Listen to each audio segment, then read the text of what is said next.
Hello friends. Did you know nearly 80% of those who watch my videos aren't subscribed? If you enjoy these stories, please hit that subscribe button and leave a like. It really helps. Thank you for being here. By the way, where are you watching from? Let me know in the comments. I've been in the trucking business for almost 12 years, and I thought I'd seen everything you could possibly witness on the road. The ice storms in Montana, the dust storms in Arizona, the thick fog in the Midwest where you can barely see your own hood. But nothing, absolutely nothing, could have prepared me for what happened to me in the convoy from Denver to Cheyenne in the winter of 2019. The call came around 11:30 p.m. on Tuesday night. I was already lying in bed at the truck stop at exit 217, trying to get some sleep before heading to Casper early in the morning. My phone started vibrating on the nightstand, the dispatcher's number flashing on the screen. I almost didn't answer. I should have trusted that instinct. "Hayes, you available?" It was Randall, night supervisor at the depot. His voice had that edge to it, the one he got when a client was breathing down his neck about a priority shipment. "Depends," I said, rubbing sleep from my eyes. "What's the run?" 5-truck convoy, Denver to Cheyenne. Medical supplies and refrigerated goods.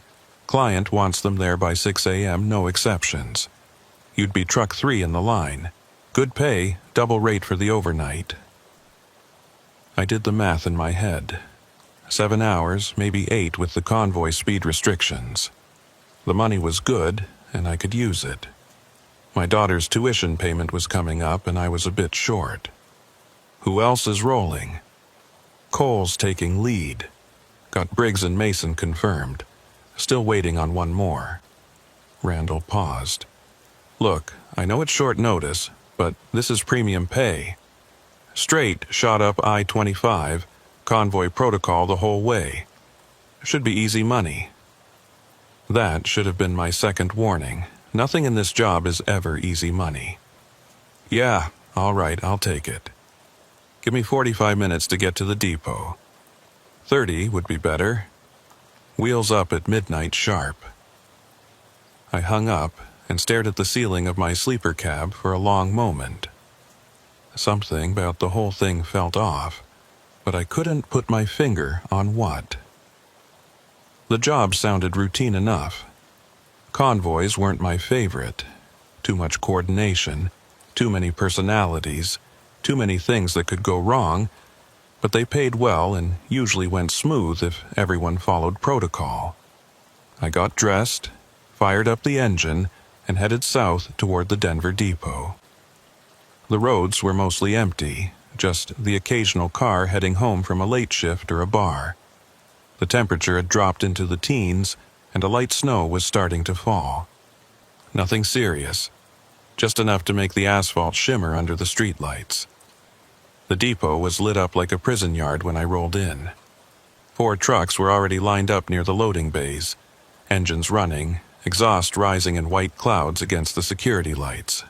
I recognized Cole's rig at the front, a newer Peterbilt with custom chrome that he babied like it was his firstborn. Mason's beaten-up Kenworth was second in line, and Briggs had his International positioned third. I pulled into the 4th spot and killed the engine. Through my windshield I could see Cole walking down the line, clipboard in hand, doing his pre-convoy check. He was old school, maybe 60.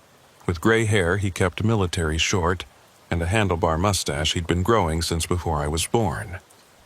Good driver, serious about safety, not much for small talk. I climbed down from the cab just as he reached my truck. "Hayes," he said with a nod. "Glad you could make it. We're 1 short still, but Randall says they're on the way. Should be here in 10. "What's the cargo?" I asked, more out of habit than real curiosity. Cole glanced at his clipboard. "You're carrying refrigerated pharmaceuticals. Temperature controlled, needs to stay between 36 and 46 degrees the whole trip. Mason's got medical equipment, surgical stuff. Briggs has more pharmaceuticals. I'm hauling blood products and plasma. Fifth truck. He checked his notes, supposed to have more equipment and supplies. Hell of a shipment for a midnight run, I said. What's the urgency? Cole shrugged. Above my pay grade. Hospital network in Wyoming had some kind of supply chain failure. They need this stuff for surgeries scheduled tomorrow morning. Our job is to get it there, not ask questions. Made sense, I supposed. The medical industry didn't run on a 9-to-5 schedule. People got sick at midnight, same as noon. Convoy speed? I asked. 65 max, nobody breaks formation without radio clearance. Standard spacing, 200 feet between trucks. CB on Channel 19 the whole way. Weather looks clear until we hit the state line. Might get some snow north of Fort Collins, but nothing we can't handle. He looked up from his clipboard, and I caught something in his eyes I didn't quite like. Concern, maybe, or uncertainty. Stay tight on this one, Hayes. Clients paying extra for guaranteed delivery time. No breakdowns, no delays. Understood. He moved on to check Mason's rig while I walked around my truck, doing my own inspection. Tires looked good, lights working, refrigeration unit humming along at the right temperature. Everything seemed in order. The snow was falling a bit harder now, fat flakes that melted on contact with the still warm pavement. I heard the rumble of another diesel engine and turned to see the fifth truck pulling into the depot. It was a Freightliner, older model, maybe 15 years on it. The paint was faded, and one of the headlights looked dimmer than the other. Not exactly the kind of rig I'd expect on a premium pay medical run, but maybe that's all the dispatcher could get on short notice. The driver climbed down, and I got my first look at him. Tall, maybe 6'3", built like he'd done hard labor before trucking. He wore a leather jacket despite the cold and had a face that looked like it had seen a few fights. Something about him immediately put me on edge, though I couldn't say why. Just a feeling in my gut. Cole walked over to greet him, and I watched them talk for a minute. The new driver nodded a few times, gesturing at his truck. Cole checked his clipboard, then waved him into the fifth position behind me. As the Freightliner rolled past, I caught a glimpse of the driver's face in the glow of the security lights. He was staring straight ahead, jaw clenched, hands tight on the wheel. The look of a man who didn't want to be here but didn't have a choice. I knew that look. I'd worn it myself more than once.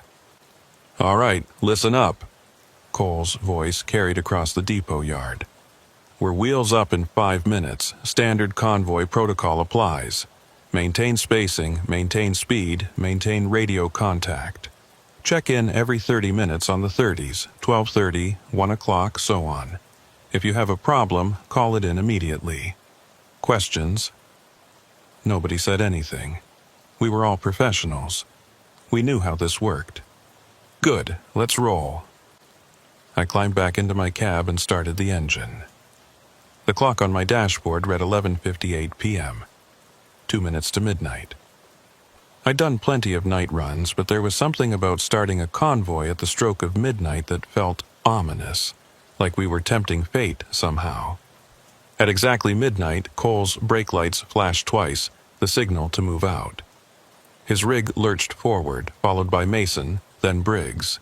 I waited for the gap to open up. 1 Mississippi, 2 Mississippi, 3 Mississippi. Then put my truck in gear and pulled out behind them. In my mirrors, I saw the Freightliner fall in behind me. We formed a line of lights cutting through the falling snow, 5 trucks heading north toward the interstate. The depot disappeared behind us, swallowed by the darkness and the weather. Channel 19 crackled to life on my CB. "Convoy check. Everyone copy?" Cole's voice steady and professional. 2, copy, Mason responded. 3, good, Briggs said.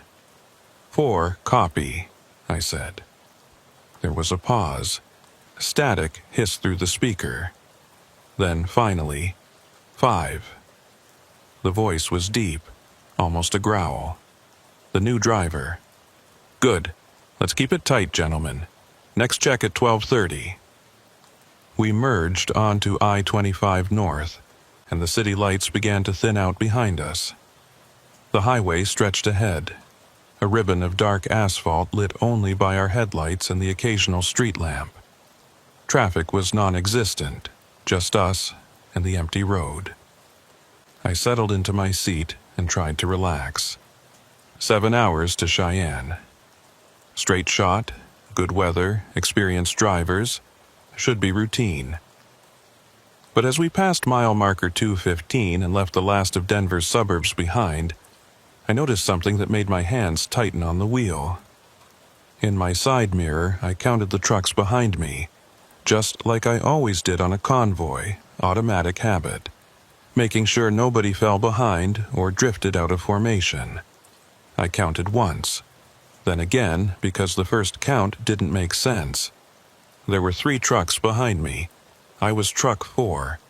There should have been 1 truck behind me, just the Freightliner. I keyed my CB. 4 to Convoy. Anyone else see extra lights back here? Static. No response. I checked my mirrors again, more carefully this time. Sure enough, I could make out 3 sets of headlights maintaining Convoy spacing behind me. I could clearly identify the Freightliner in the first position. I recognized the dimmer headlight.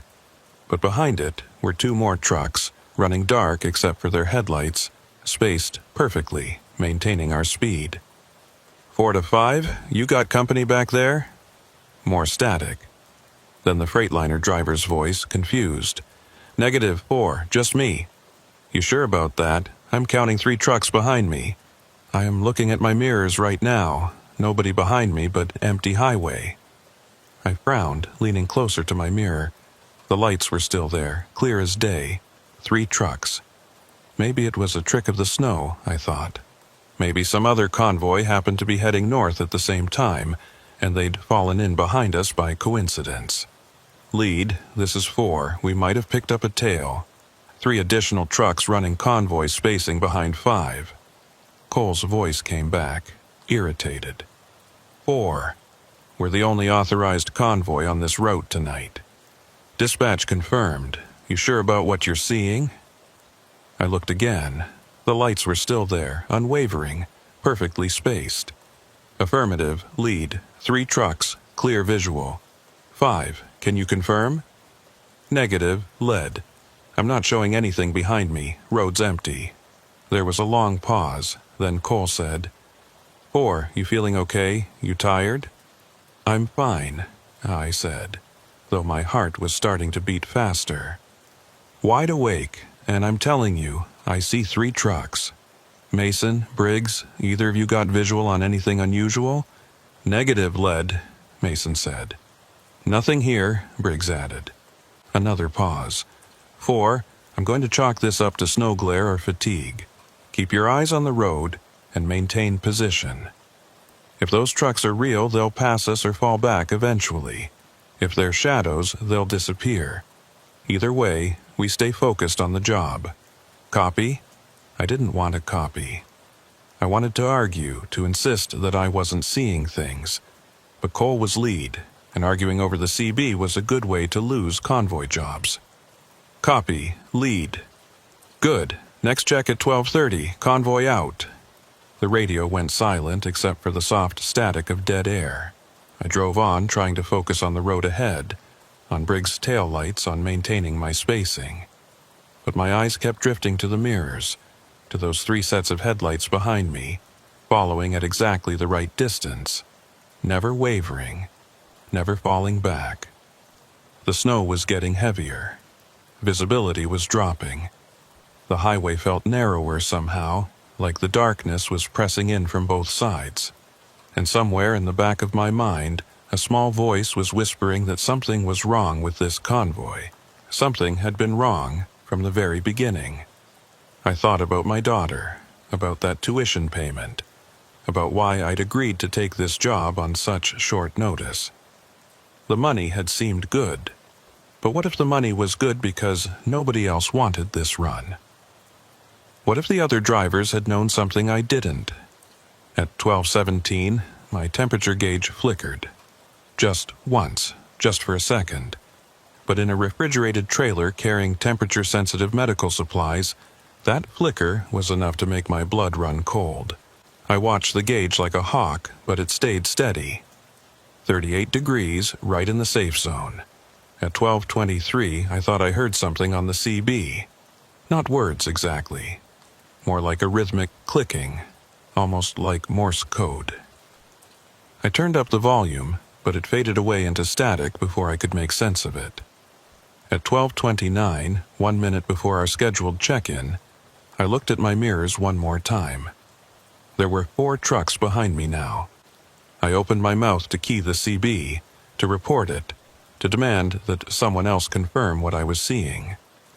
But before I could, Cole's voice crackled through. "Convoy check. Everyone copy. 2, copy. 3, copy." My finger hovered over the transmit button. I looked at the mirrors again. 4 trucks. 4 sets of headlights in perfect convoy formation. 4, copy? Cole prompted. "Copy," I said, my voice coming out hoarse. 5, copy. We were 5 trucks. That's what we'd started as. 5 trucks in convoy, Denver to Cheyenne. So if I was seeing 4 trucks behind me, that meant... I did the math again, counting on my fingers like a child. Lead truck, that's Cole. Second truck, Mason. Third truck, Briggs. Fourth truck, me. Fifth truck, the Freightliner. 5 trucks total. So if there were 4 trucks behind me, we had 9 trucks in this convoy. But that couldn't be right. That wasn't possible. "Next check at 1 o'clock, Cole said. "Weather's getting worse up here. Visibility dropping. Everyone tighten up your following distance a bit. Give yourself more reaction time." The others acknowledged. I mumbled something that might have been agreement. But I wasn't really listening anymore. I was watching my mirrors, watching those 4 sets of headlights, and trying to figure out which of them was real and which was something else entirely. The mile markers ticked by. 220, 225, 30. We were making good time despite the snow. At this rate, we'd hit Fort Collins by 1:30, maybe sooner. My hands were sweating on the wheel. I cranked down the window a few inches, letting the cold air blast my face, making sure I was awake, making sure this wasn't some kind of hallucination brought on by fatigue or stress. The cold was real. The snow hitting my face was real. And in my mirrors, those headlights were real too. At 12:47, my CB crackled with that clicking sound again. This time, it lasted longer, maybe 10 seconds. I listened hard, trying to pick out a pattern, but there wasn't one. Just random clicks and pops, like someone keying their mic in no particular rhythm. "Anyone else hearing that?" I asked, breaking radio protocol. No response. "The clicking on the channel, anyone else picking that up?" 4, this is lead. "I'm not hearing any clicking. Radio's clear on my end." "Same here," Mason said. "Nothing but static." I bit my lip. Maybe my radio was going bad, or maybe... At 12:53, the clicking resolved into something that might have been a voice. I couldn't make out words, but the cadence was there, the rise and fall of speech. It was coming from somewhere behind me, somewhere back in the convoy. I stared at my mirrors, watching the headlights, trying to see if any of the trucks were transmitting. At 12:58, 2 minutes before the next scheduled check-in, I counted the trucks behind me one more time. 6. 6 trucks, running in perfect formation, maintaining perfect spacing, following me through the snow and the darkness like a funeral procession. And then, as I watched, the 6th truck's headlights began to flash. Not like a signal, not in any pattern I recognized, just random flashing, on and off, bright and dark, like someone was playing with the switch. "Lead, this is 4, I said, my voice shaking now. "I need to pull over. Something's wrong with my..." Convoy check. Cole interrupted. Right on time at 1 o'clock. Everyone copy. 2, copy. 3, copy. I couldn't speak. My throat had closed up. I was watching the 6th truck's headlights flash in my mirror, and now I could see something else. Between the flashes, in the brief moments of darkness, there was something standing on the side of the road. Something tall and thin and completely motionless, watching us pass. 4, you copy? Cole's voice had an edge of concern now. The thing on the side of the road turned its head, if it had a head, to follow my truck as we passed. 4, respond immediately. I tore my eyes away from the mirror and keyed the CB. Copy, I gasped. Copy, I'm here. You all right back there? No, I wanted to say. No, I'm not all right. There are trucks behind me that shouldn't exist, and there's something on the side of the road watching us. And every instinct I have is screaming at me to stop this convoy and turn around and get the hell off this highway. But what I said was, fine. Just thought I saw some ice on the road, but it's clear. Good. Stay sharp. Next check at 1:30.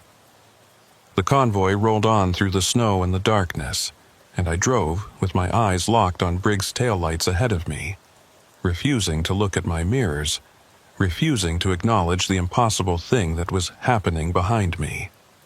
But I could feel them there. All those extra trucks, falling in line one by one, joining our convoy like we'd sent out invitations. And I knew, with a cold certainty that settled into my bones, that by the time we reached Cheyenne, there would be even more. Mile marker 235 passed by my window. We were 30 miles from Fort Collins, 4.5 hours from Cheyenne, 4.5 hours from finding out what happens when a convoy picks up trucks that aren't supposed to exist. I reached for my coffee thermos with a shaking hand and tried not to think about how many sets of headlights I'd see if I looked in my mirrors one more time. Fort Collins appeared through the snow like a ghost town.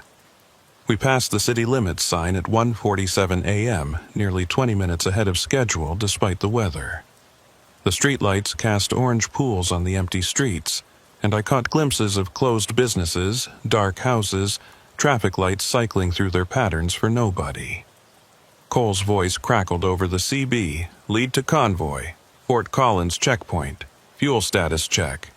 2, 3/4 tank. 3, just under half. 4, 5/8, I said, my voice steadier than I felt.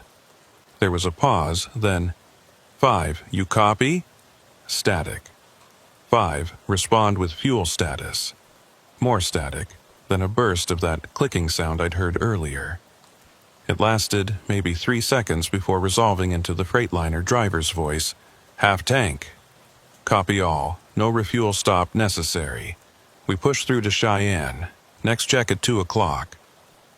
I had managed, through sheer force of will, to keep my eyes off my mirrors for the past 40 minutes. I'd focused on the road, on Briggs' taillights, on the snow accumulating on my windshield between wiper passes.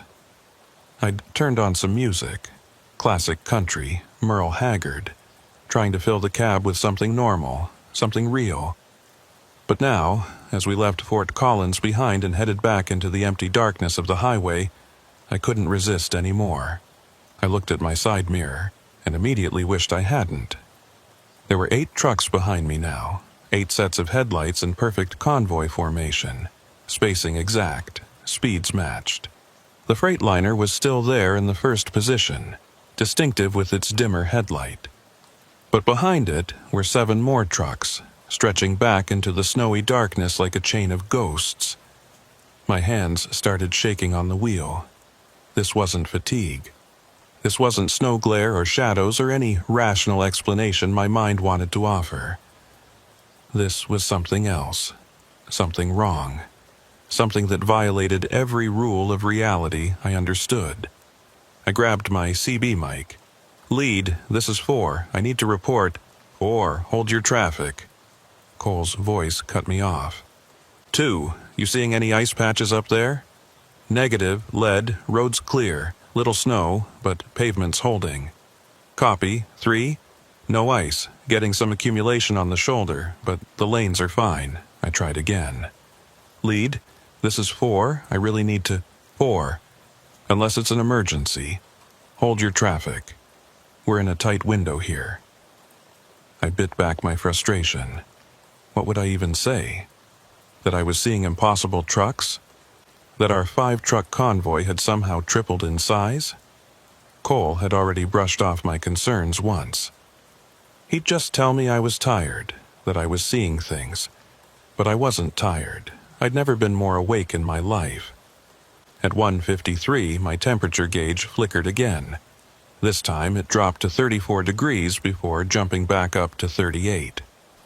That was cutting it close. Too close. If the refrigeration unit failed, and the cargo warmed above 46 degrees, I'd be liable for thousands of dollars in damaged goods. I tapped the gauge, a useless gesture that nonetheless made me feel like I was doing something. The needle stayed steady at 38. For now.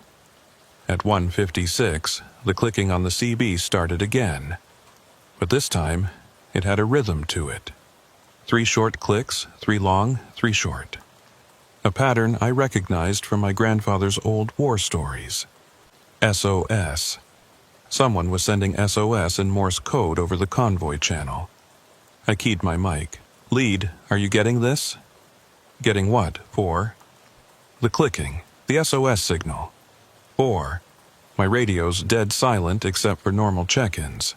You might have a loose connection in your CB. Give it a smack and see if that clears it up. I smacked the side of the radio hard. The SOS clicking continued, unchanged. At 1:59, Cole called for the 2 o'clock check-in a minute early. We all responded in order. When it got to truck 5, there was a longer pause than usual before the Freightliner driver responded.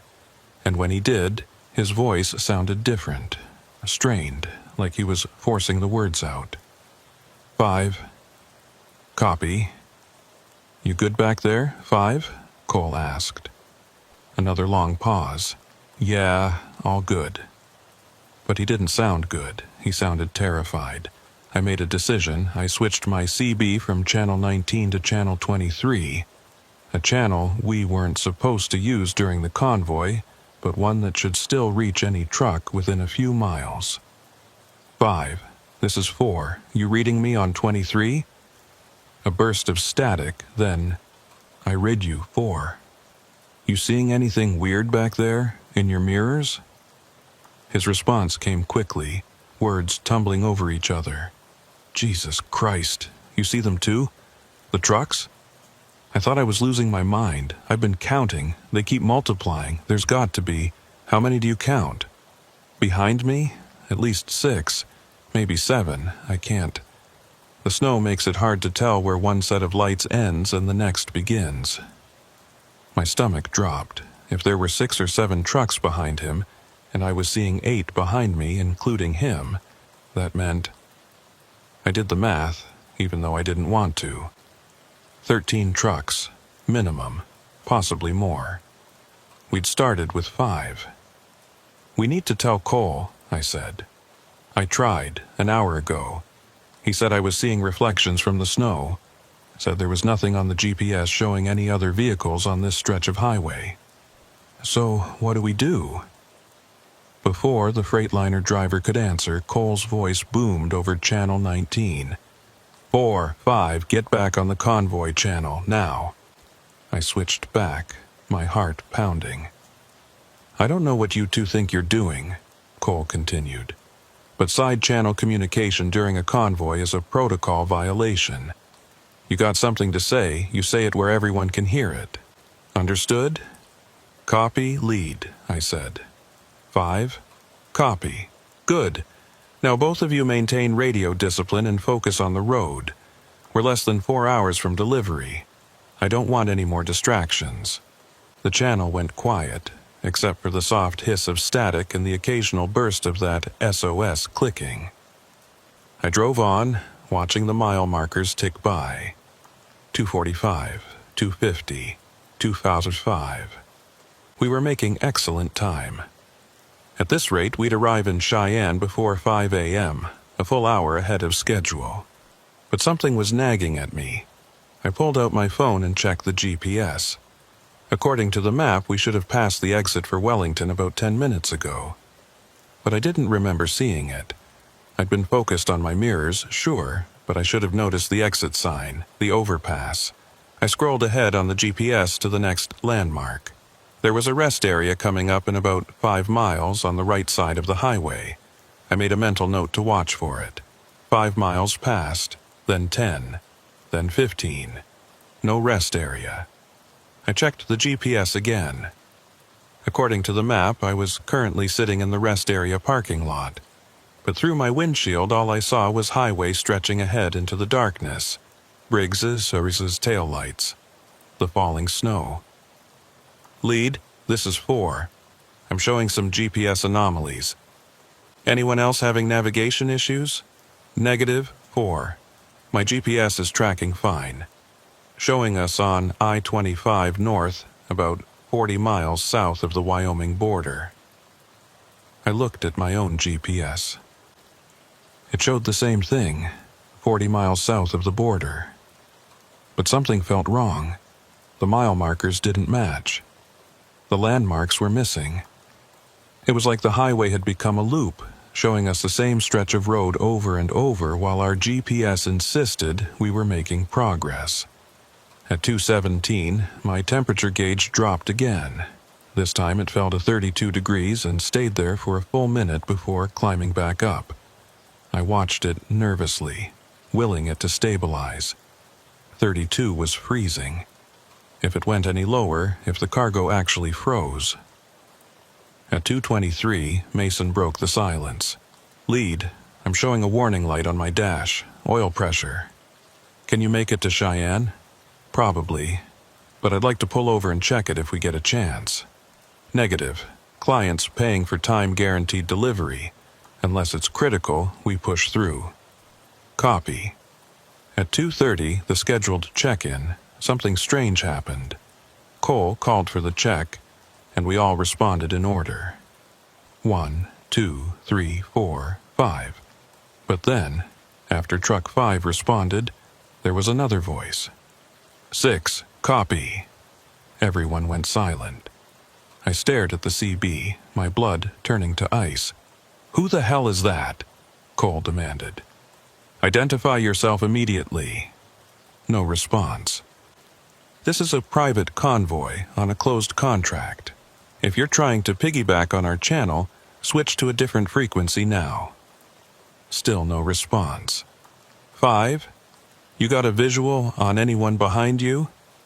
The Freightliner driver's voice was barely a whisper. Negative, lead, road's empty. But I was looking at my mirrors, and I could see the truth. There were 9 trucks behind me now, 9 sets of headlights, 9 perfectly spaced vehicles following us through the snow. And as I watched, one of them, I couldn't tell which one, flashed its brights 3 times in what might have been a greeting, or might have been a warning. At 2:47, the clicking resolved into words. Faint, distorted, barely audible through the static, but definitely words. Turn back. While you can, turn back. Lead, you hearing this? I said. Hearing what? 4? The voice on the channel, telling us to turn back. 4, I'm going to say this one more time. My radio is clear. If you're having equipment problems, deal with them on your own time. Do not clutter the convoy channel with false reports. It's not false, Enough. Cole's voice was sharp enough to cut. One more outburst, and I'm reporting you to dispatch for unsafe convoy behavior. Do you understand? I understood. I understood that whatever was happening, I was on my own. Cole either couldn't hear what I was hearing, couldn't see what I was seeing, or was choosing to ignore it. Either way, he wasn't going to help. Copy. Lead, I said quietly. At 2:53, I caught movement in my peripheral vision. Something on the side of the road, keeping pace with us. I turned my head to look, but there was nothing there. Just darkness and snow and the occasional reflective road sign. But I could still feel it. Something running alongside the convoy, matching our speed exactly, staying just outside the reach of our headlights. At 2:58, my temperature gauge went haywire. The needle swung wildly from 32 to 52 and back again, settling nowhere, the digital readout flickering between numbers that made no sense. I heard the refrigeration unit behind me kick into overdrive, the compressor screaming as it tried to compensate for temperature fluctuations that shouldn't be possible. "Lead, this is 4. I've got a refrigeration malfunction. I need to pull over and assess." "-4. We're less than 3 hours from delivery. You pull over now, you jeopardize the entire convoy timeline. The cargo could be compromised. Then drive faster and get it to Cheyenne before it spoils. We're not stopping." I wanted to argue, to insist, to tell him that this was bigger than a delivery timeline, that something fundamentally wrong was happening out here. But I knew it wouldn't matter. Cole had a job to do, and he was going to do it no matter what. At exactly 3:00 a.m., Cole called for the check-in. 1, copy. 2, copy. 3, copy. 4, copy, I said. There was a long pause. 5, respond. Static. 5, this is Lead. Respond immediately. More static, then that clicking sound, then 5, copy. But the voice was wrong. It wasn't the Freightliner driver. It was someone else, something else, using his call number. 6, copy. 7, copy. 8, copy. The voices kept coming, one after another. Call numbers climbing higher and higher. Some of them sounded human, some didn't. And Cole didn't seem to hear any of them except for the original 5. "Good check-in," he said when the voices finally stopped. "Next at 3:30, weather's clearing up ahead. Should have smooth sailing into Cheyenne." I looked out my windshield. The snow was getting worse, not better. Visibility was down to maybe 50 yards, but Cole said it was clearing. Cole said we were making good time.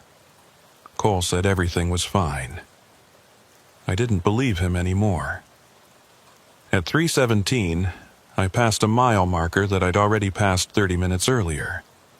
I was sure of it. The marker had a distinctive dent on one side, probably from where someone had hit it years ago. I'd noticed it the first time because the dent looked like a face. And now I was seeing it again. We were in a loop. We had to be. Driving the same stretch of highway over and over, thinking we were making progress, but actually going nowhere. I grabbed my phone and pulled up the GPS. It showed us steadily moving north, 45 miles south of the Wyoming border now. Making good time. But the mile marker I'd just passed said 257, the same marker I'd seen at 247. I was about to say something on the CB when Briggs' voice cut through the static. "Lead, I'm getting some weird readings on my instruments. Speedometer says 65, but my GPS says I'm doing 38. 2 here, same problem, speed's all over the place." Mason's voice. "Anyone else feel like we've been driving past the same scenery for the last hour?" Finally, someone else was seeing it. "Gentlemen," Cole said, and his voice was different now. Tired, resigned, like he'd been expecting this. "Stay calm, stay in formation. We're almost through." "Almost through what?" I demanded. "The stretch. This particular stretch of highway. It gets confused sometimes, especially at night, especially in the snow. Just keep driving. Don't stop, don't look back, don't leave formation. As long as we stay together, we'll make it through." "Cole, what the hell are you talking about?" Mason said. "You knew something was wrong with this run, didn't you?" I knew it was a possibility.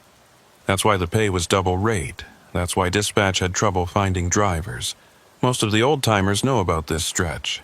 They won't run it after dark." "Jesus Christ," Briggs said. "And you didn't think to mention this before we left Denver? Would you have come if I had?" Silence. "That's what I thought," Cole said. "Look, I've run this route a dozen times at night. It's disorienting, yes. It plays tricks with your instruments, with your perception. But it's survivable. I've always made it through. We just have to trust the process and keep moving." "What about the trucks?" I asked. "The extra trucks in the convoy? Don't look at them. Don't acknowledge them. They're not real." "They look pretty real to me. They're echoes, reflections. I don't know what they are exactly, but they can't hurt you as long as you stay in formation and keep your eyes forward." At 3:29, a minute before the next check-in, I made the mistake of looking at my mirrors one more time. There were 12 trucks behind me now, all running dark except for their headlights. And in the cab of the closest one, the truck that should have been the Freightliner but somehow didn't look quite right anymore, I could see a silhouette. A driver sitting in the seat, hands on the wheel. Except the proportions were wrong. The arms were too long, the head was too narrow, the posture was too rigid. As I watched, the driver turned to look at me. I couldn't see its face, if it had a face, but I felt its attention, cold and vast and utterly inhuman. I jerked my eyes back to the road, my heart hammering in my chest. "Next check at 3:30, Cole said. "Right on schedule. Everyone respond." We went through the check-in, 1 through 5, all present, and then, faintly, barely audible, 13. I switched off my CB entirely. I couldn't handle it anymore, the clicking, the voices, the wrongness of it all. I'd drive in silence and focus on getting through this, whatever this was. The mile markers continued to repeat. 257, 259, 261, 257, 259, 61. Over and over, an endless loop of highway that led nowhere. My temperature gauge had given up entirely. The needle spun in lazy circles, the digital readout showing random numbers that ranged from -20 to over 100 degrees. The refrigeration unit behind me made sounds I'd never heard before. Grinding, whining, clicking sounds that seemed to echo the Morse code SOS I'd been hearing on the radio. At some point, I'd lost track of time, my dashboard clock had frozen at 3:33, I saw something ahead on the road. Not on the shoulder or in the median, but actually on the road, right in our lane. It was a truck, jackknifed across both northbound lanes, blocking our path completely. "Lead, do you see that?" I shouted, forgetting my CB was off. I flicked it back on. "Lead, there's a wreck ahead, jackknifed semi blocking the road." "I see it, 4. Maintain speed, maintain formation. We're going to hit it. Trust me." Cole's rig didn't slow down. Neither did Mason's or Briggs. They were going to drive straight into the wreck, and I was going to have to choose. Follow them into what looked like certain collision, or break formation and risk whatever fate Cole had warned about. I chose to trust. God help me, I chose to trust. We hit the jackknifed truck at 65 miles per hour. Or rather, we should have hit it. Instead, there was a moment of resistance, like driving through heavy fog, and then we were through it, on the other side, continuing north as if nothing had happened. In my side mirror, I caught a glimpse of the wreck behind us. It was still there, still blocking the road. And the 12 trucks that had been following me drove through it just like we had, one after another, passing through solid matter as if it was nothing. I was trembling so badly I could barely hold the wheel. My foot stayed steady on the accelerator through pure muscle memory. Years of training overriding the panic that threatened to shut down my brain. "Everyone okay?" Cole asked. Acknowledgements came in. 1, 2, 3, 4. I didn't bother adding my voice. I wasn't okay. I was never going to be okay again. At some point after that, time had become meaningless. The clock still frozen, the mile markers still repeating. The snow stopped. Just like that, mid-fall, the flakes froze in the air and then faded away like they'd never existed. The darkness changed. It was still night, still black as pitch beyond our headlights, but now it felt different, heavier, more absolute. Like we'd driven off the edge of the world into some space where light itself struggled to exist. "Almost there," Cole said, though I don't know how he could tell. "Just a little farther." But farther to what? Wyoming? Cheyenne? Or something else, someplace that wasn't on any map, that existed in the gaps between the mile markers and the frozen minutes on my dashboard clock. My temperature gauge suddenly locked at exactly 38 degrees. My speedometer settled at 65. The refrigeration unit behind me went silent. Everything was working perfectly. That's when I knew we were in the deepest part of it, whatever it was. The place where reality gave up trying to make sense and just accepted the impossible as routine. "Lead," I said quietly. "Where are we?" Cole's response was a long time coming. "Nowhere. Everywhere between. Just keep driving, Hayes. Keep driving and don't stop. We're almost through. We have to be almost through." But he didn't sound certain anymore. He sounded lost. And in my mirrors, the number of trucks behind me had grown to 15. Then 20. Then I stopped counting because the line of headlights stretched back into infinity. A chain of ghost trucks following us deeper and deeper into the dark, into the loop, into the nowhere place between mile markers that kept repeating and time that refused to move forward. The radio crackled back to life, and through the static I heard a voice that might have been Cole, or might have been something wearing Cole's voice like a mask. "Convoy check. Everyone respond." And from the darkness behind me, from the infinite line of trucks that couldn't exist, the responses came. One after another, numbers climbing higher and higher, voices that were almost but not quite human. All of them saying they were fine, they were in formation, they were maintaining speed. All of them lying. I turned off my CB again and drove into the endless night, following tail lights that might belong to Briggs or might belong to something else, something that had replaced Briggs without anyone noticing. And I prayed that Cole was right, that we were almost through. But deep down, in the part of my brain that had been screaming warnings since we left Denver, I suspected the truth. We weren't almost through. We were never getting through. This convoy had no destination. This highway had no end.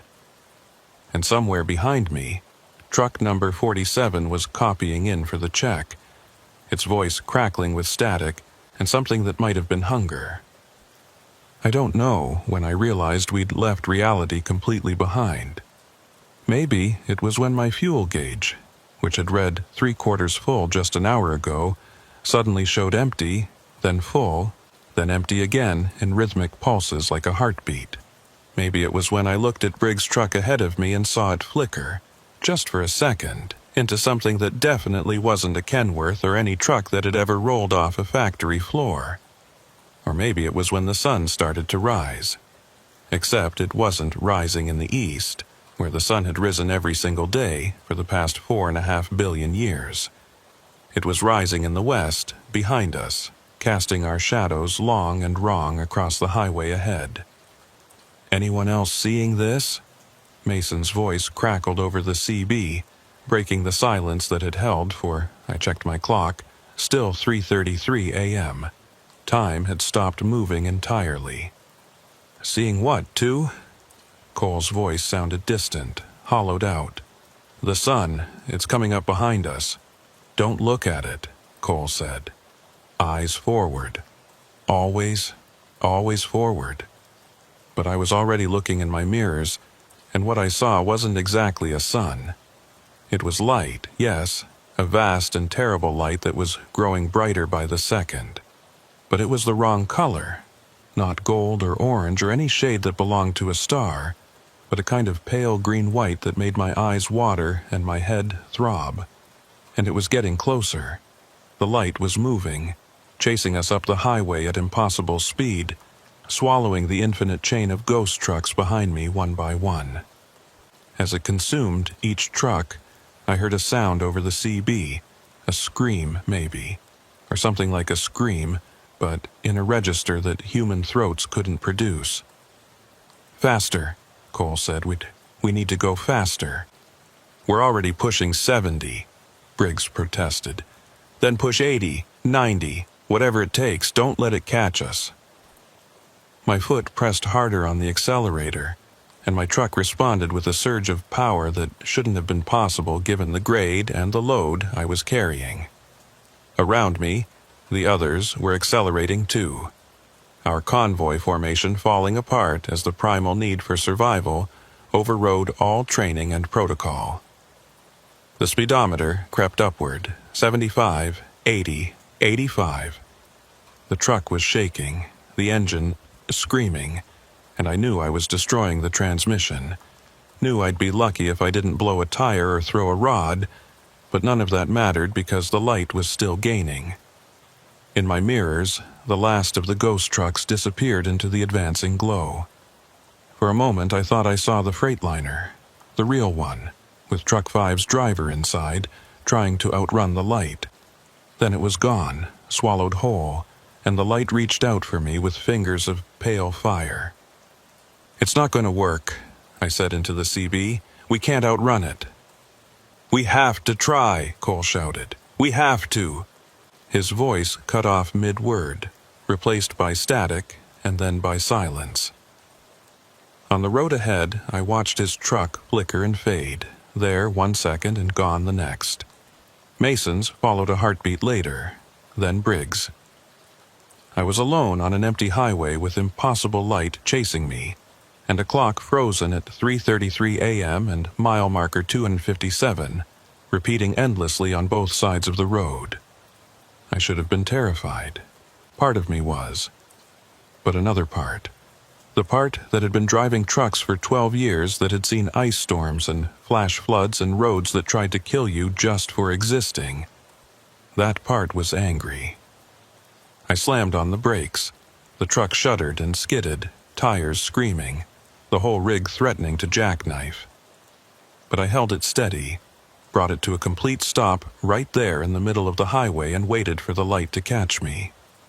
It crashed over the truck like a wave, and for a moment everything was white and green and weightless. I felt myself lift out of the driver's seat, felt the truck dissolve around me, felt reality itself peel away in layers like old paint. And then I was standing on the highway, actually standing, my boots on solid asphalt. And the light had resolved into something I could almost comprehend. The highway stretched ahead and behind, identical in both directions, the same endless repetition of markers and lines and empty lanes. But now I could see what was beneath it, or maybe above it, or maybe woven through it in dimensions my brain couldn't properly process. The road was alive, not in any biological sense, but alive nonetheless.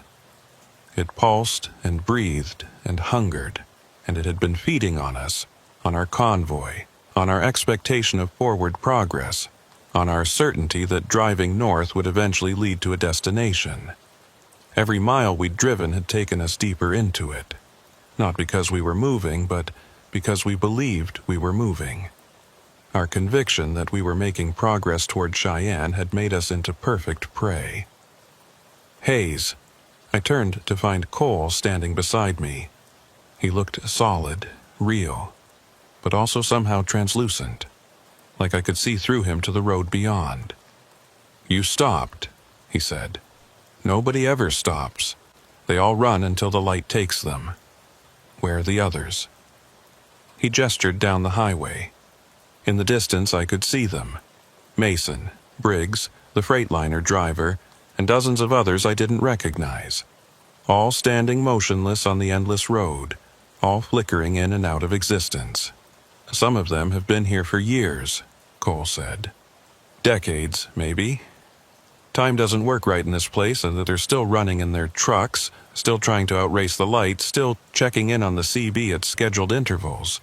They don't know they're already gone. But you do. I've done this run 13 times. I've made it through 12. The 13th, he shook his head. Dispatcher kept offering me more money. Double rate, triple. I should have known better. Should have known the payout was too good because they knew I wouldn't be collecting it. I looked at my own truck, parked on the highway behind me. It was flickering too, fading in and out, sometimes solid and sometimes ghostly. "Is there a way out?" I asked. "I don't know. I've been looking. Everyone here has been looking. The road it loops. No matter which direction you go, you end up back where you started." "What if we stop believing in the road?" Cole stared at me. "What?" "You said it feeds on our expectation, on our belief that we're making progress. What if we stop believing? What if we reject the entire premise?" I don't... Cole looked confused, like I'd asked him to imagine a color that didn't exist. But I was already walking. Not along the highway. That way led nowhere. I understood that now. Instead, I walked perpendicular to it, straight across the lanes and onto the shoulder and into the darkness beyond. "Hayes, wait! There's nothing out there!" "Good," I said, and kept walking. The asphalt gave way to gravel, then to dirt, then to nothing at all. My boots found purchase on a surface that felt like ground but looked like void. I kept walking, eyes forward, refusing to look back at the highway or the light or the ghosts of drivers who'd believed too strongly in the road. Behind me, I heard Cole shouting, and then other voices joining his. But they were fading, growing distant, and the highway was fading too, its pull on me weakening with every step. I walked for hours or seconds or years. There was no way to measure time in that place. I walked until my legs ached and my lungs burned and my mind went blank with exhaustion. I walked until I forgot why I was walking, forgot there had ever been a highway, forgot everything except the simple act of putting one foot in front of the other. And then I was sitting in my truck, and my truck was parked at a rest area, and sunlight was streaming through the windshield. Real sunlight. Yellow and warm and rising in the east exactly where it was supposed to be. I looked at my dashboard. The clock read 7:42 a.m. My fuel gauge showed a quarter tank. The temperature gauge was steady at 38 degrees. Everything was normal, everything was fine, except I had no memory of pulling off the highway, no memory of the last 4 hours. My CB crackled to life. "Respond if you can hear this. This is Wyoming State Patrol. We're looking for a convoy of 5 trucks that was reported missing overnight. If anyone on this channel has information..." I grabbed the mic with shaking hands. This is Hayes, Truck 4 from the Denver Convoy. I'm at a rest area off I-25. I don't know which one. I can't remember. Stand by. We're tracing your signal. Are you injured? Is your cargo intact?" I checked my trailer's temperature readout. 38 degrees, stable. "Cargo's fine. I'm okay. But the other trucks, the convoy, they were just... We've been searching all night," the state trooper said. Truck 1, driver named Cole Wallace. His rig was found abandoned near Fort Collins. Empty. Engine running, door open. No sign of the driver. Same with trucks 2 and 3, Mason and Briggs, according to our records. Truck 5 never checked in at any way station. It's like it vanished. "I was with them," I said. We were all together, we were driving, and then... But I couldn't explain. How could I explain the loop, the light, the highway that fed on belief? They'd think I was in shock, or crazy, or worse. "Just stay where you are," the trooper said. "We're sending someone to pick you up." I waited in that rest area while the sun climbed higher in the sky. Real sun. Real ski, real world. Other trucks pulled in and out, drivers stopping for coffee or bathroom breaks or a quick nap. Normal trucks, normal drivers. Living in a world where highways went from point A to point B, and time moved forward and the sun rose in the east. A world I'd almost lost. The state patrol arrived around 9 o'clock a.m. They asked me questions I couldn't answer, took notes on a clipboard, checked my cargo and my trailer. Everything was intact. Everything was fine. I'd just had some kind of episode, they said. Exhaustion, probably. Stress. Maybe carbon monoxide from a leak in the exhaust system. They never found Cole. Never found Mason or Briggs or the Freightliner driver. Their trucks were empty, abandoned at various points along I-25. No sign of struggle. No sign of anything. Just empty cabs with engines running and doors open, and CB radios hissing static. The official report called it a mass delirium event. 5 experienced drivers, all hallucinating the same convoy, all abandoning their vehicles at roughly the same time. Possible gas leak, possible chemical spill, possible psychological contagion. They recommended I take some time off, see a therapist, get a complete medical workup. I did all those things. The therapist said I was processing trauma. The doctor said I was healthy. Time passed, and the memory of that night began to feel distant, dreamlike, unreal. But sometimes, late at night when I'm lying awake in my sleeper cab, I think about Cole's words. How some of the drivers on that endless highway had been there for decades. How they were still running, still checking in, still believing they were making progress toward a destination they'd never reach. And I wonder, when I walked away from the highway into the darkness, did I actually escape? Or am I still there, still running, still caught in the loop? Is this rest area real, or just another layer of the same trap? Is any of this real? The question haunts me more than any answer could. It's been 4 months since that convoy. I'm still driving trucks. It's all I know how to do. But I won't take overnight runs anymore. I won't drive I-25 through Colorado and Wyoming. I won't take calls from the old dispatch number, even though it doesn't ring anymore because the company folded 3 weeks after the convoy disappeared. I tell people I'm being cautious, that I'm taking care of my mental health, that I learned a valuable lesson about knowing your limits. But that's not the real reason. The real reason is that sometimes, when I'm driving during the day on a completely different route in a completely different state, I see things that shouldn't be there. A mile marker that I passed 30 minutes ago appearing again on the roadside. A truck in my rearview mirror that maintains perfect following distance no matter how much I slow down or speed up. The clock on my dashboard freezing for just a moment, just a heartbeat, at 3:33. And sometimes, late at night when I'm parked at a truck stop and scrolling through CB channels, I hear it. A convoy check-in. 1, copy. 2, copy. 3, copy.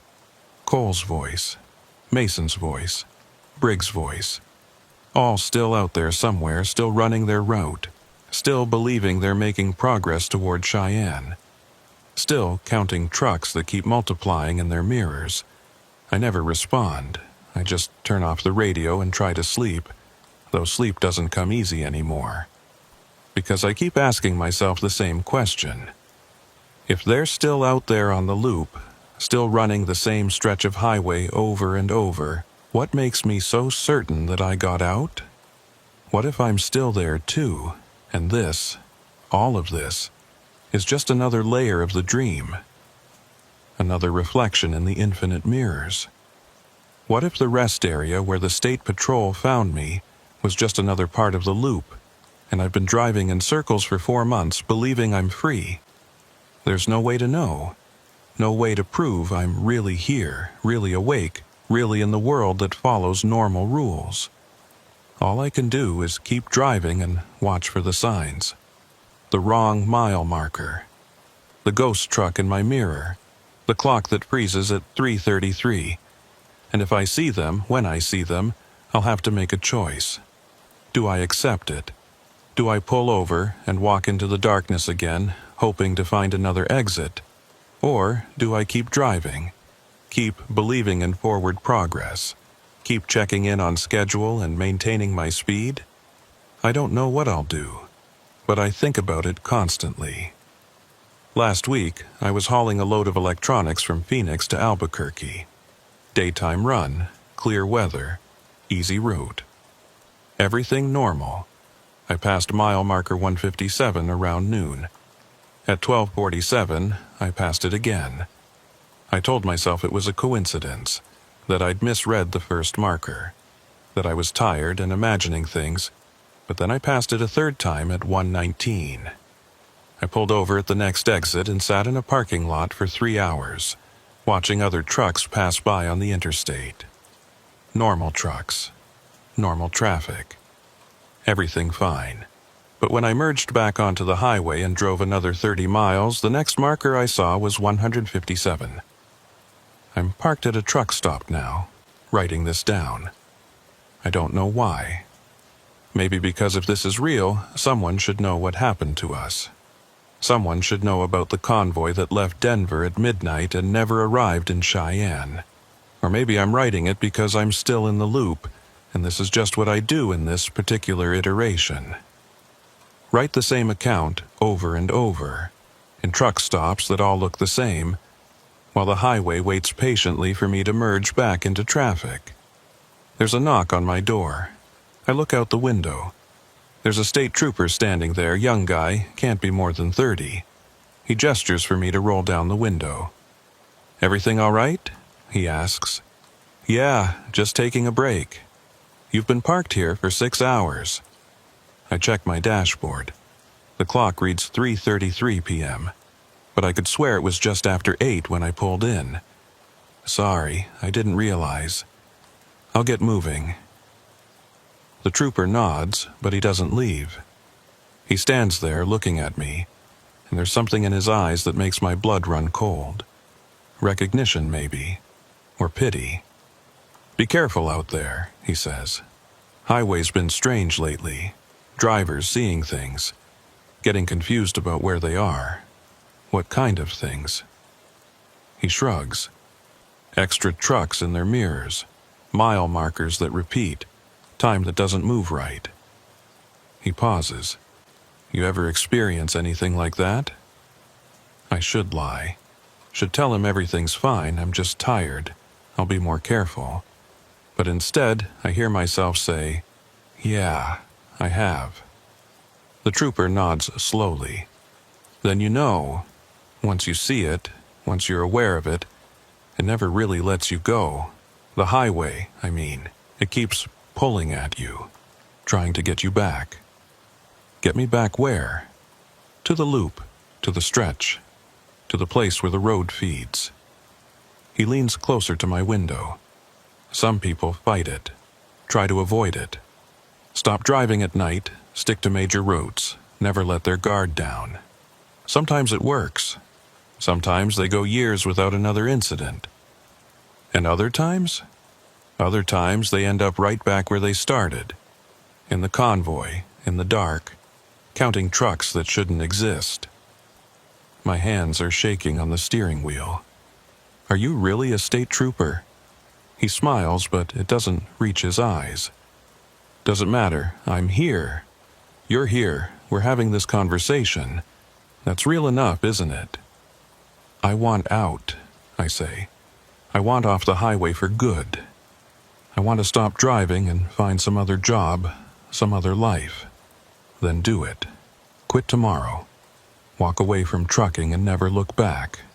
Will that work? Probably not. His smile widens. The highway's patient. It'll wait. And sooner or later you'll find yourself behind the wheel again. Maybe not a big rig. Maybe just your personal vehicle, driving at night, taking a route that should be familiar but somehow isn't. And you'll see a mile marker that you recognize, even though you've never been on this road before. And you'll know. Know what? That you never really left. That the convoy's still running. That somewhere between Denver and Cheyenne, on a stretch of highway that exists in all places and no places, Cole is still in the lead truck. Mason and Briggs are still maintaining formation. And Truck 4, your truck, is still right where it's supposed to be, following the taillights ahead into the infinite dark. The trooper steps back from my window. Drive safe now. He walks away across the parking lot. I watch him go. Watch him climb into a patrol car that I somehow didn't notice before. He drives off, and I'm alone. My CB crackles. Convoy check. My hand moves to the radio dial, though I don't remember telling it to move. Everyone copy? I should turn it off. Should start my engine and drive away from this truck stop, away from this state, away from anything that reminds me of that night. But my hand is already reaching for the mic. 1.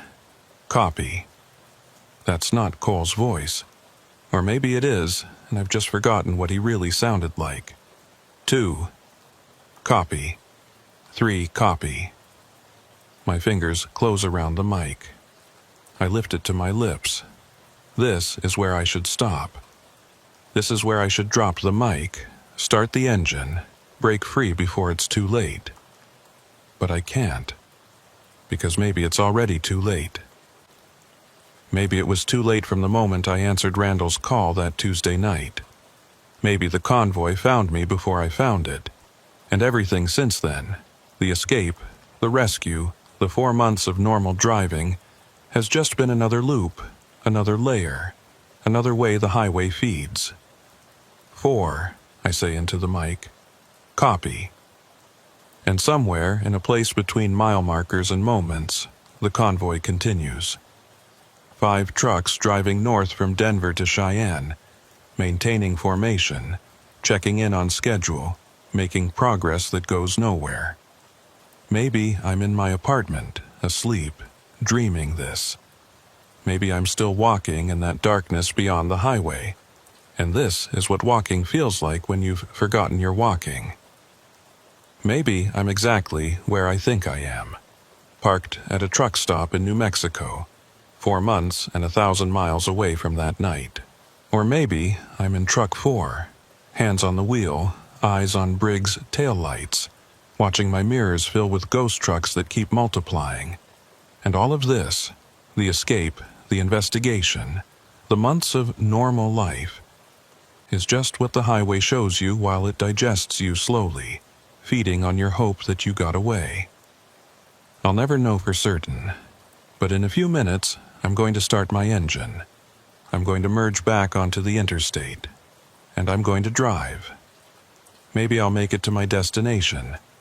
Maybe I'll pass the same mile marker 100 times. Maybe the sun will rise in the west, and the clock will freeze at 3:33, and a voice on the CB will start counting trucks.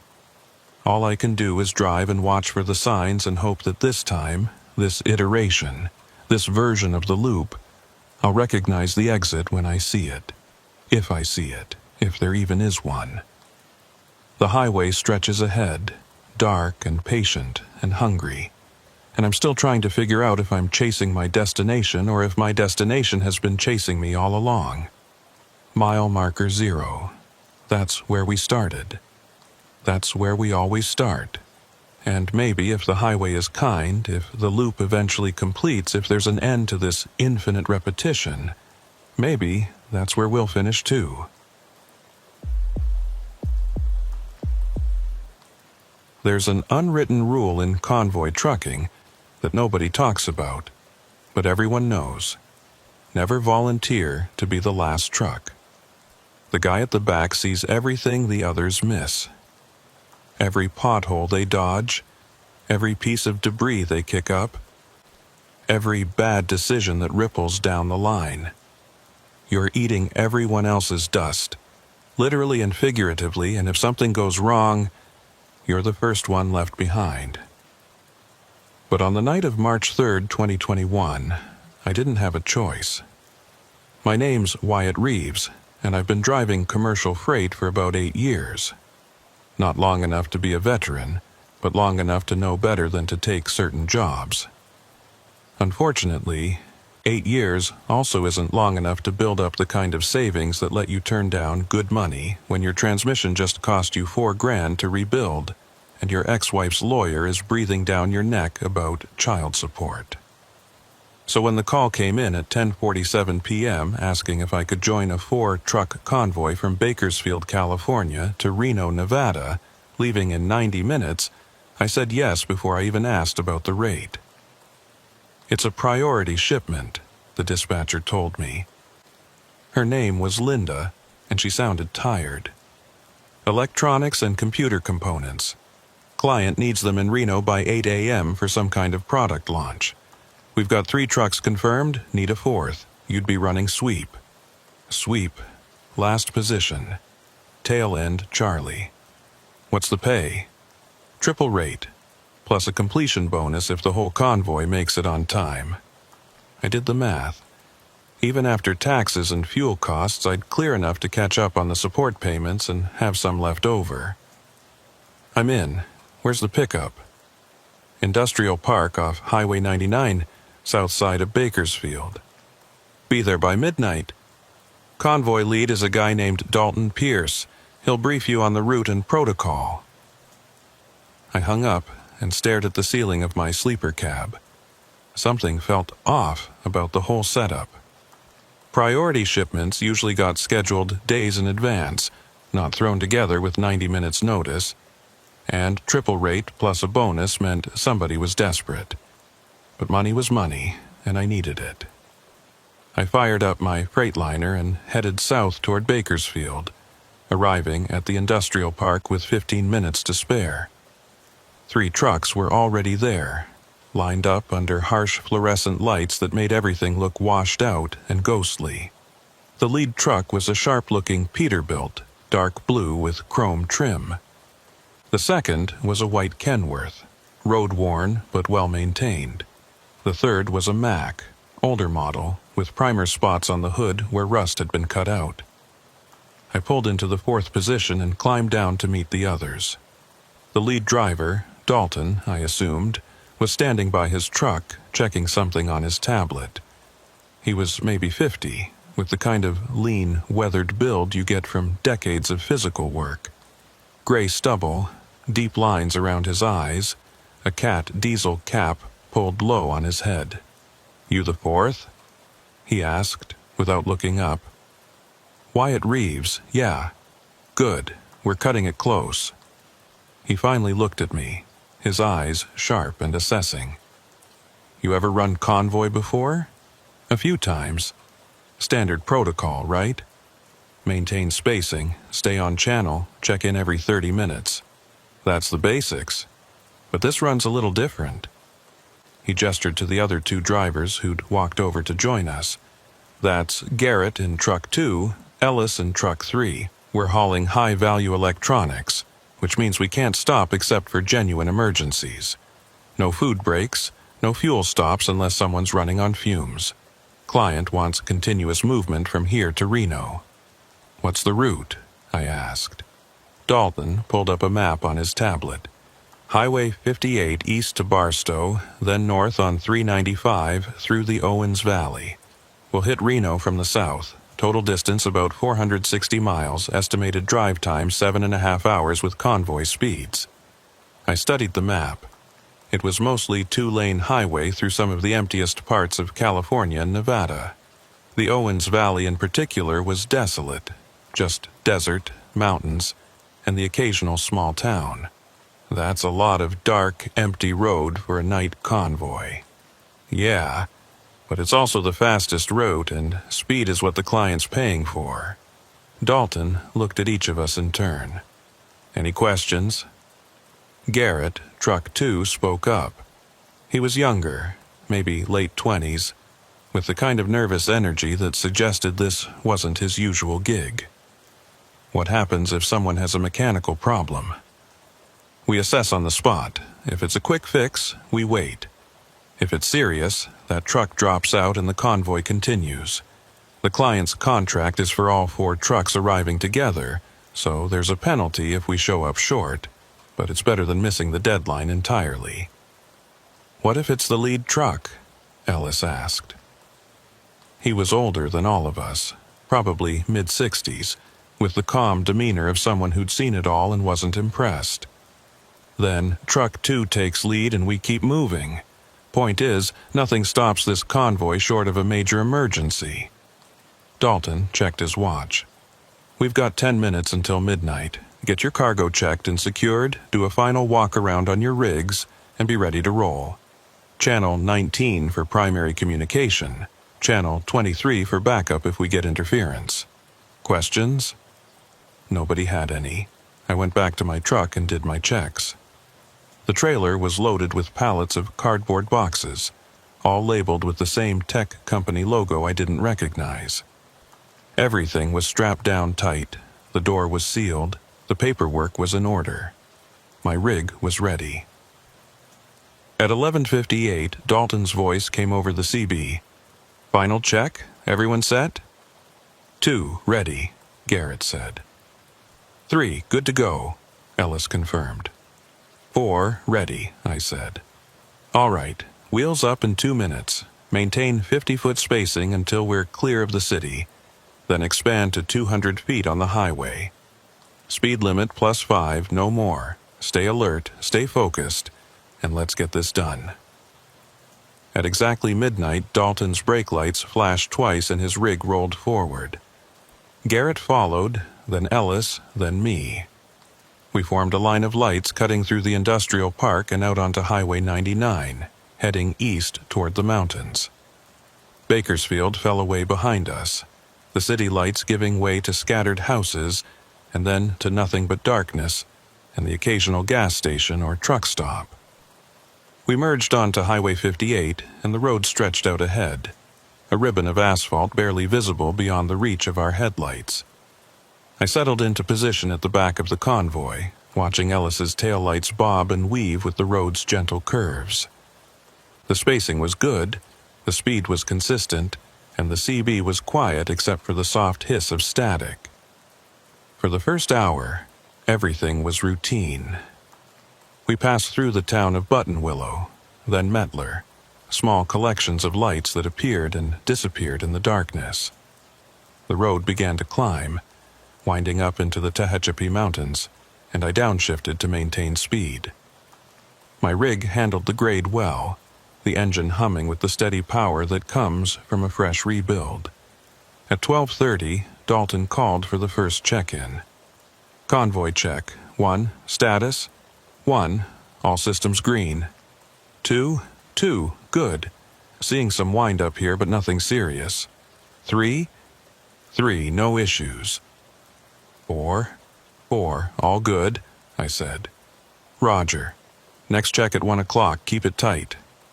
I glanced at my mirrors, habit more than anything else. The road behind me was empty, just darkness and the occasional reflector post catching my taillights. No other traffic. We had this stretch of highway to ourselves. At 12:47, we crested the Tehachapi Pass and started the long descent toward the Mojave Desert. The grade was steep, and I let the engine brake do most of the work, keeping my foot light on the actual brakes to avoid overheating them. In the distance, I could see Dalton's headlights far ahead, a beacon leading us down the mountain. At 12:53, something caught my attention in the rearview mirror. Headlights. Far back, maybe a mile or more, but definitely there. A vehicle had pulled onto the highway behind us, following the same route. I keyed the CB. 4th out of Convoy. We've got company. Single vehicle. Looks like a car or small truck about a mile back. Copy, 4. Dalton said. Could be someone heading to Barstow. Just maintain speed and spacing. If they want to pass, let them through. Roger. I watched the headlights in my mirror. They were getting closer, steadily gaining on us. Whoever it was, they were driving fast. Probably 10 or 15 over the limit. I expected them to catch up within a few minutes, flash their brights impatiently and blow past us into the night. But they didn't. The headlights got close, maybe a quarter-mile back, and then stayed there, matching our speed exactly, maintaining that fixed distance. At 1 o'clock, Dalton called for the check-in. We all responded normally. I almost mentioned the car again, but decided against it. It wasn't doing anything wrong, just following at a distance. Probably someone being cautious around a convoy of big rigs on a dark, winding highway. At 1:17, we reached Mojave, a small desert town that existed mainly to service Edwards Air Force Base. The convoy didn't slow down, just rolled straight through on the main drag, past closed gas stations and dark houses. I caught a glimpse of a 24-hour diner, its neon sign buzzing in the window, and felt a pang of hunger. I'd skipped dinner to make the midnight deadline. The headlights were still behind me, still maintaining that same quarter-mile distance. At 1:34, Garrett's voice crackled over the CB. 2 to lead. I'm seeing some weird readings on my gauges. Oil pressure's fluctuating. Can you make it to Reno? Dalton asked. I think so. Just wanted to report it. Keep monitoring. If it gets worse, call it in immediately. Copy. I watched Truck 2 ahead of me, looking for any sign of trouble. Smoke, weaving, a drop in speed. But Garrett was holding his position, maintaining pace with Ellis and Dalton. At 1:41, I looked in my mirrors again. The headlights behind me were closer. Much closer.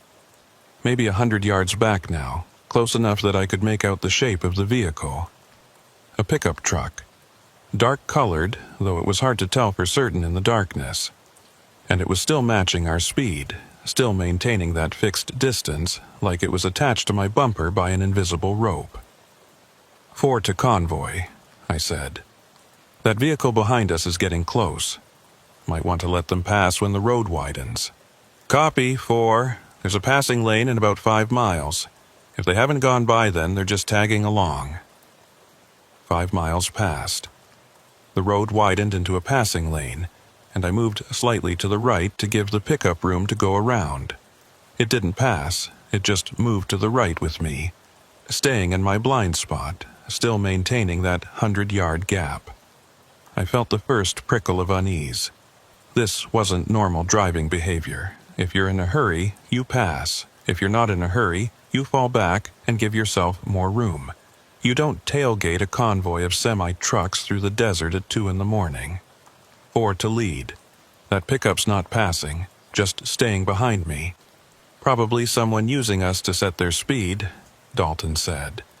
Don't worry about it unless they get aggressive. At 1:52, we turned north onto Highway 395, leaving the last traces of the civilization behind. This was the Owens Valley, 150 miles of empty desert flanked by the Sierra Nevada mountains to the west and the Inyo Mountains to the east. No towns, no services, just endless darkness, and the distant silhouettes of peaks against the starry sky. The pickup was still there, still following, and I was starting to feel like prey being stalked. At 2 o'clock, during the check-in, I mentioned it again.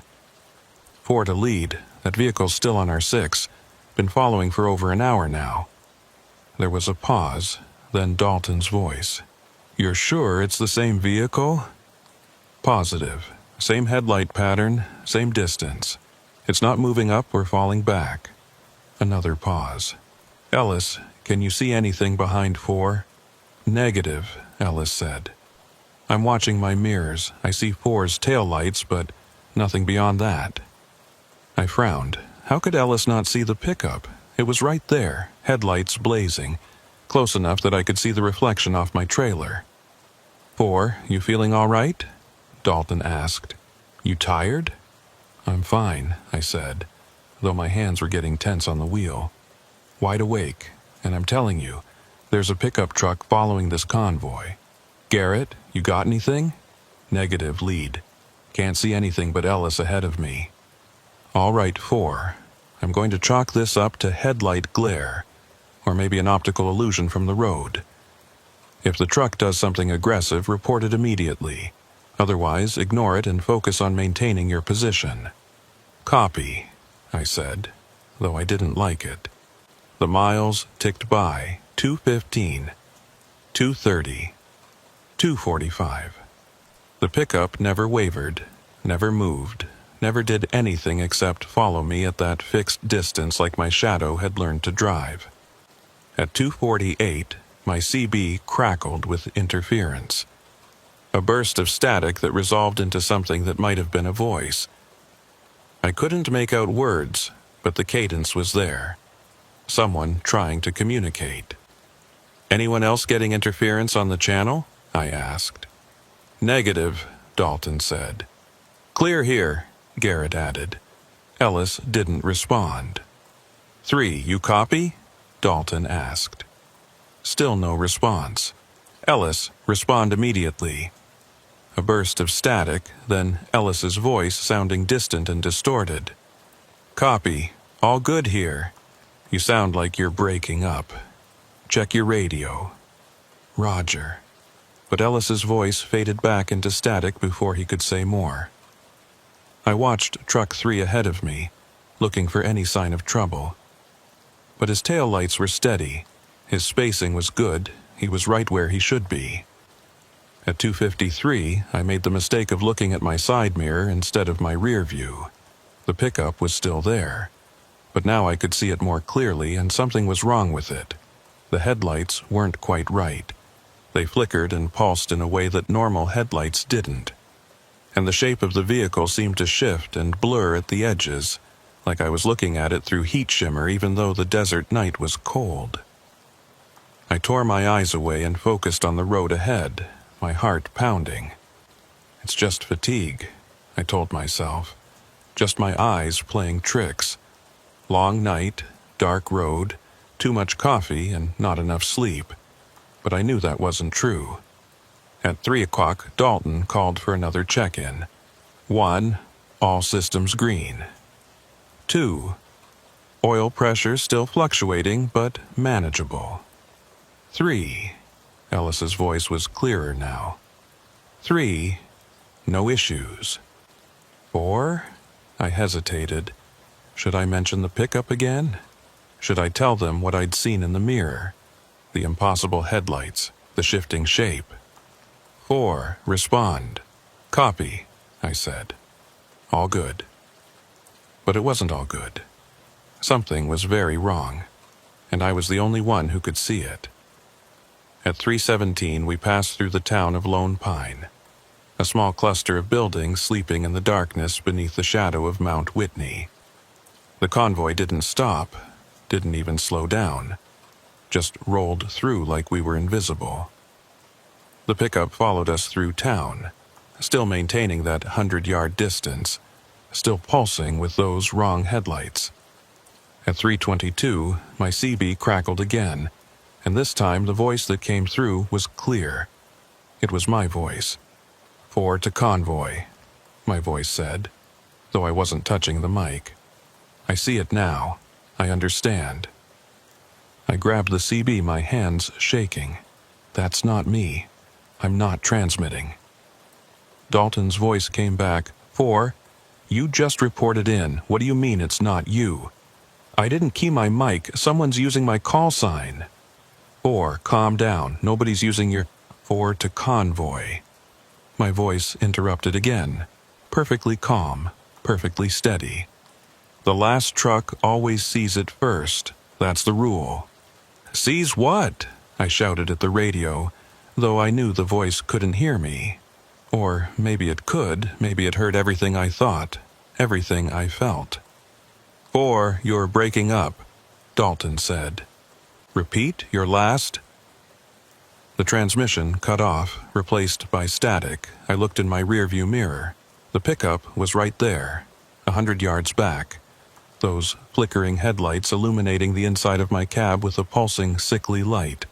And for just a moment, I saw the driver.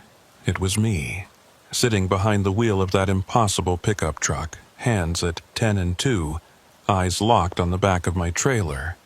My own face, expressionless, watching myself with the cold intensity of a predator studying prey. I jerked my eyes back to the road, my whole body shaking. This wasn't possible. This wasn't real. I was losing my mind, hallucinating, experiencing some kind of psychotic break brought on by stress and exhaustion.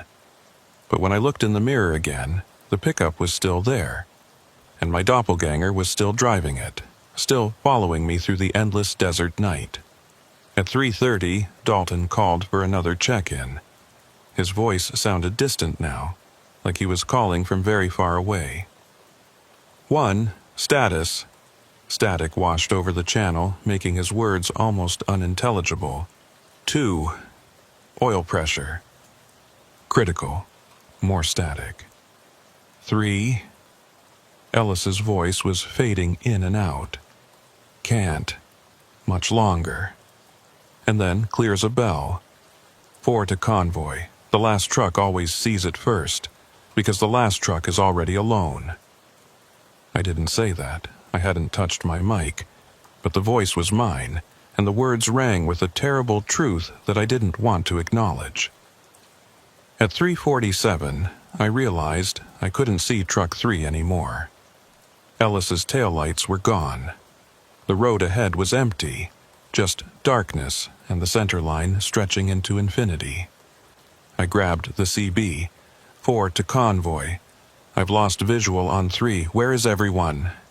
No response, just static. Lead, respond. Garrett, Ellis, someone respond.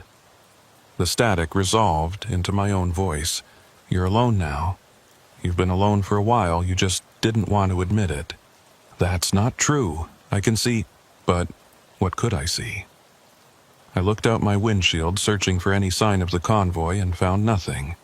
No taillights ahead, no headlights in my mirrors except for the pickup that couldn't be real. No, wait. The pickup.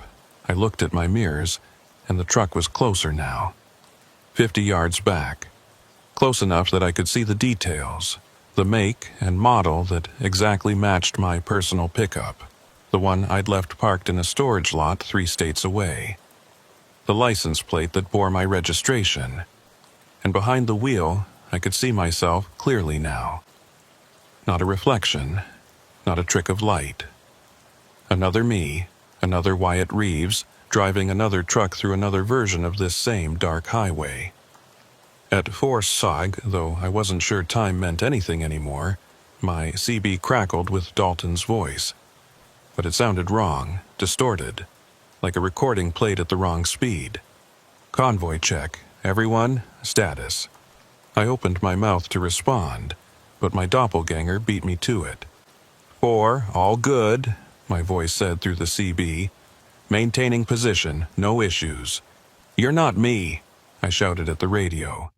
But maybe I was. Maybe that was the truth I'd been avoiding.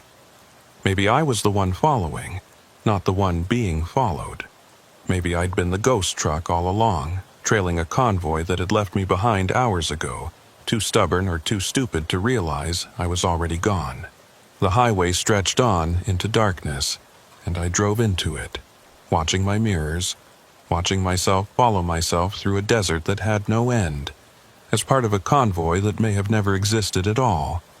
And somewhere ahead, or maybe behind, or maybe in some direction that had no name, the other trucks drove on, unaware that their 4th position had been empty for miles.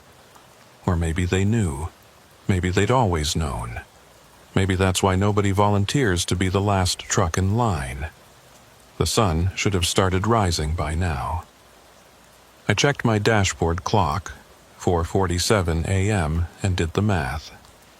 We'd left Bakersfield at midnight. Nearly 5 hours of driving through the Owens Valley, which meant we should be approaching the Nevada border, and the eastern sky should be showing at least a hint of gray, the promise of dawn. But when I looked out my windshield, the darkness was absolute. No stars, no moon, no distant glow of civilization. Just black emptiness that pressed against my headlights like a physical thing, like I was driving through ink. The pickup truck behind me was still there. Closer now, maybe 30 yards back. Close enough that I could see my own reflection in its windshield, though that didn't make sense geometrically.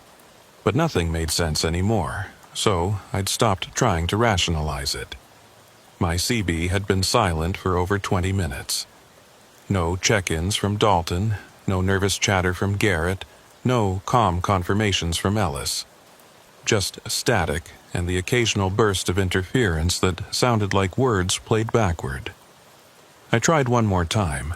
4 to Convoy. Anyone copy? The static shifted, and for a moment I thought I heard something. A voice, maybe multiple voices, all talking at once in a language I didn't recognize. Then it faded back into white noise. I was gripping the steering wheel so hard my knuckles had gone white. My shoulders ached from tension, and I realized I hadn't relaxed my posture in over an hour. I forced myself to take a deep breath, to loosen my grip, to think logically about the situation. The facts. I was driving north on Highway 395. I'd lost visual contact with the rest of the convoy. My radio communications were failing. There was a vehicle following me that couldn't possibly be real. The logical conclusion: I needed to stop. Pull over, assess the situation, maybe wait for daylight before continuing. The delivery deadline be damned. No amount of money was worth this level of psychological stress. I started looking for a place to pull off. The highway shoulder was narrow here, barely wide enough for a car, definitely not safe for a semi. But there had to be a turnout somewhere, a rest area, some widening of the road where I could get my rig completely off the pavement. At 4:53, I spotted a dirt road branching off to the right. It looked like it might be a Forest Service road or a Bureau of Land Management access point. I slowed down, flipped on my turn signal, though who I was signaling to, I had no idea, and started to ease my rig onto the shoulder. The pickup truck behind me matched my deceleration exactly.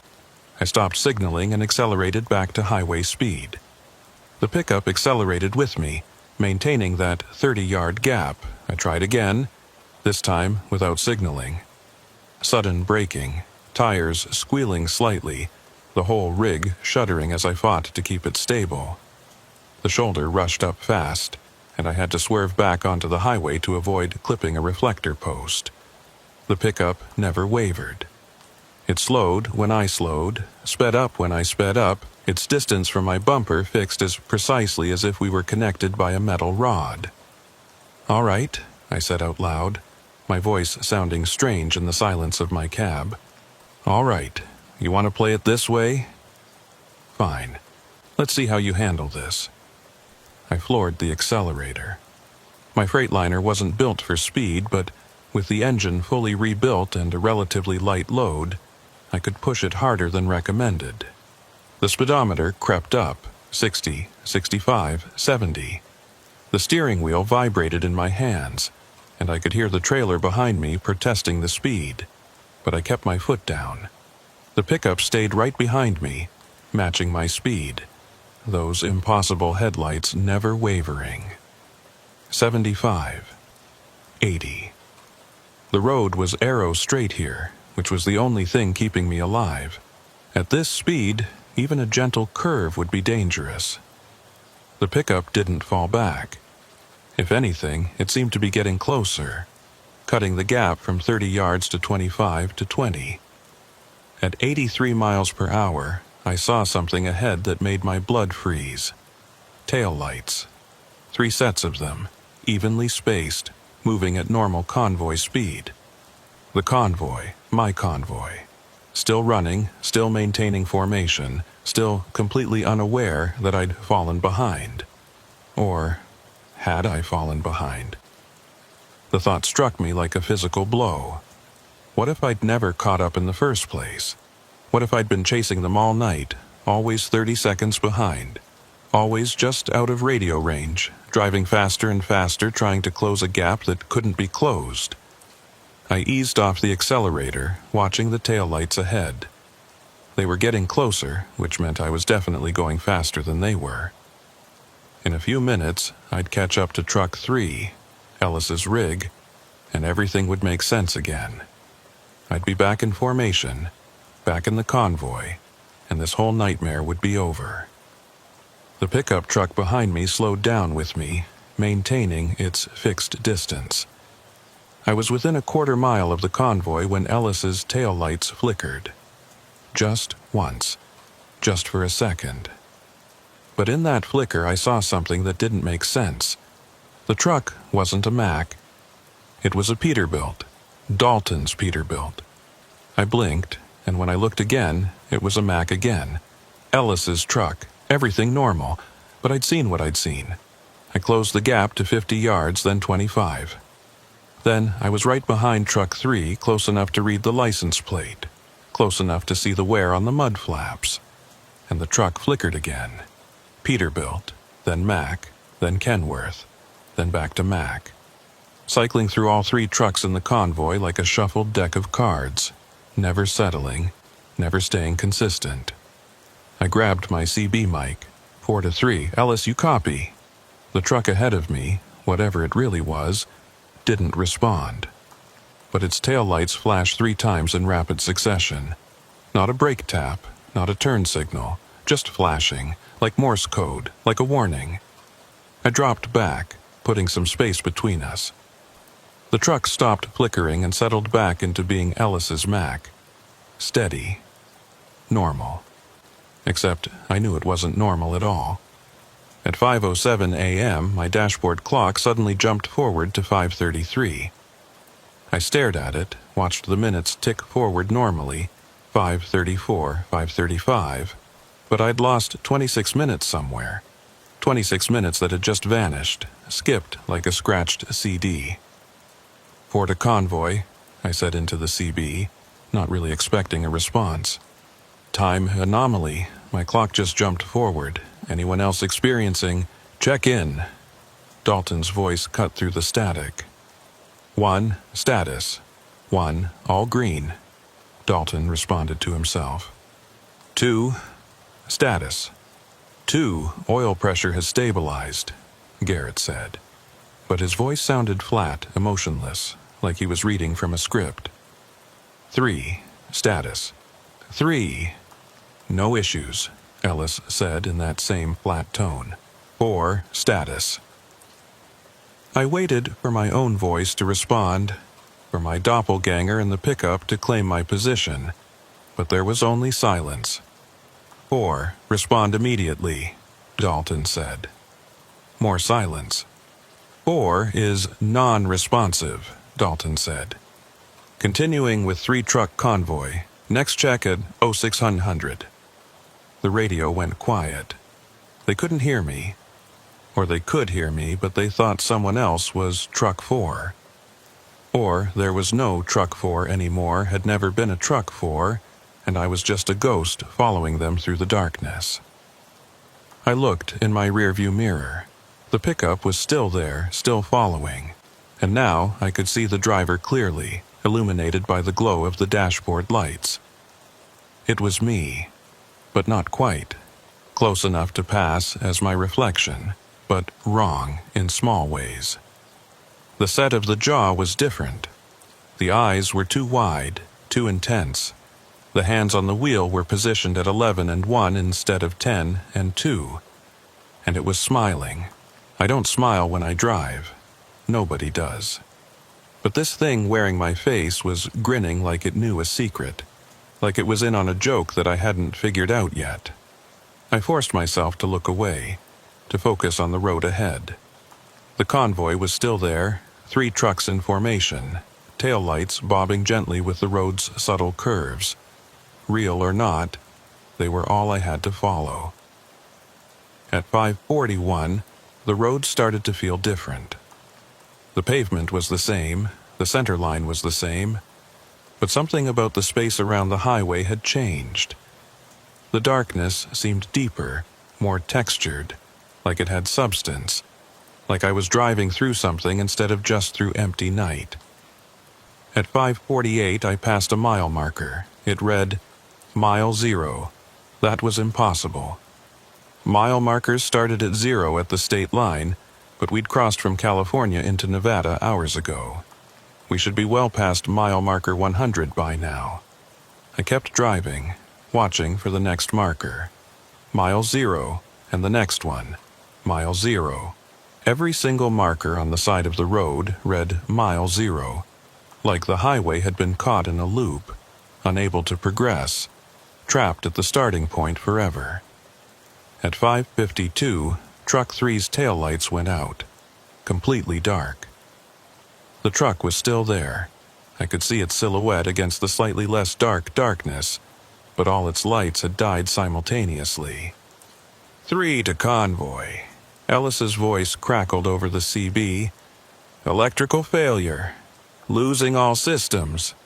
I'm going to have to pull. His voice cut off mid-word. The silhouette of Truck 3 began to fade, becoming transparent, and I could see through it to Truck 2 beyond. Garrett's Kenworth, running steady, lights bright, and then Truck 3 was gone, just vanished, evaporating into the darkness like it had never existed. I slammed on my brakes, my rig shuddering and groaning. I came to a stop in the middle of the highway, hazard lights flashing, and stared at the empty space where Ellis's truck should have been. The pickup behind me stopped too, maintaining that exact distance. I grabbed my CB. 4 to Convoy. Truck 3 just disappeared. Ellis is gone. No response. Dalton, Garrett, someone respond. Ellis vanished right in front of me.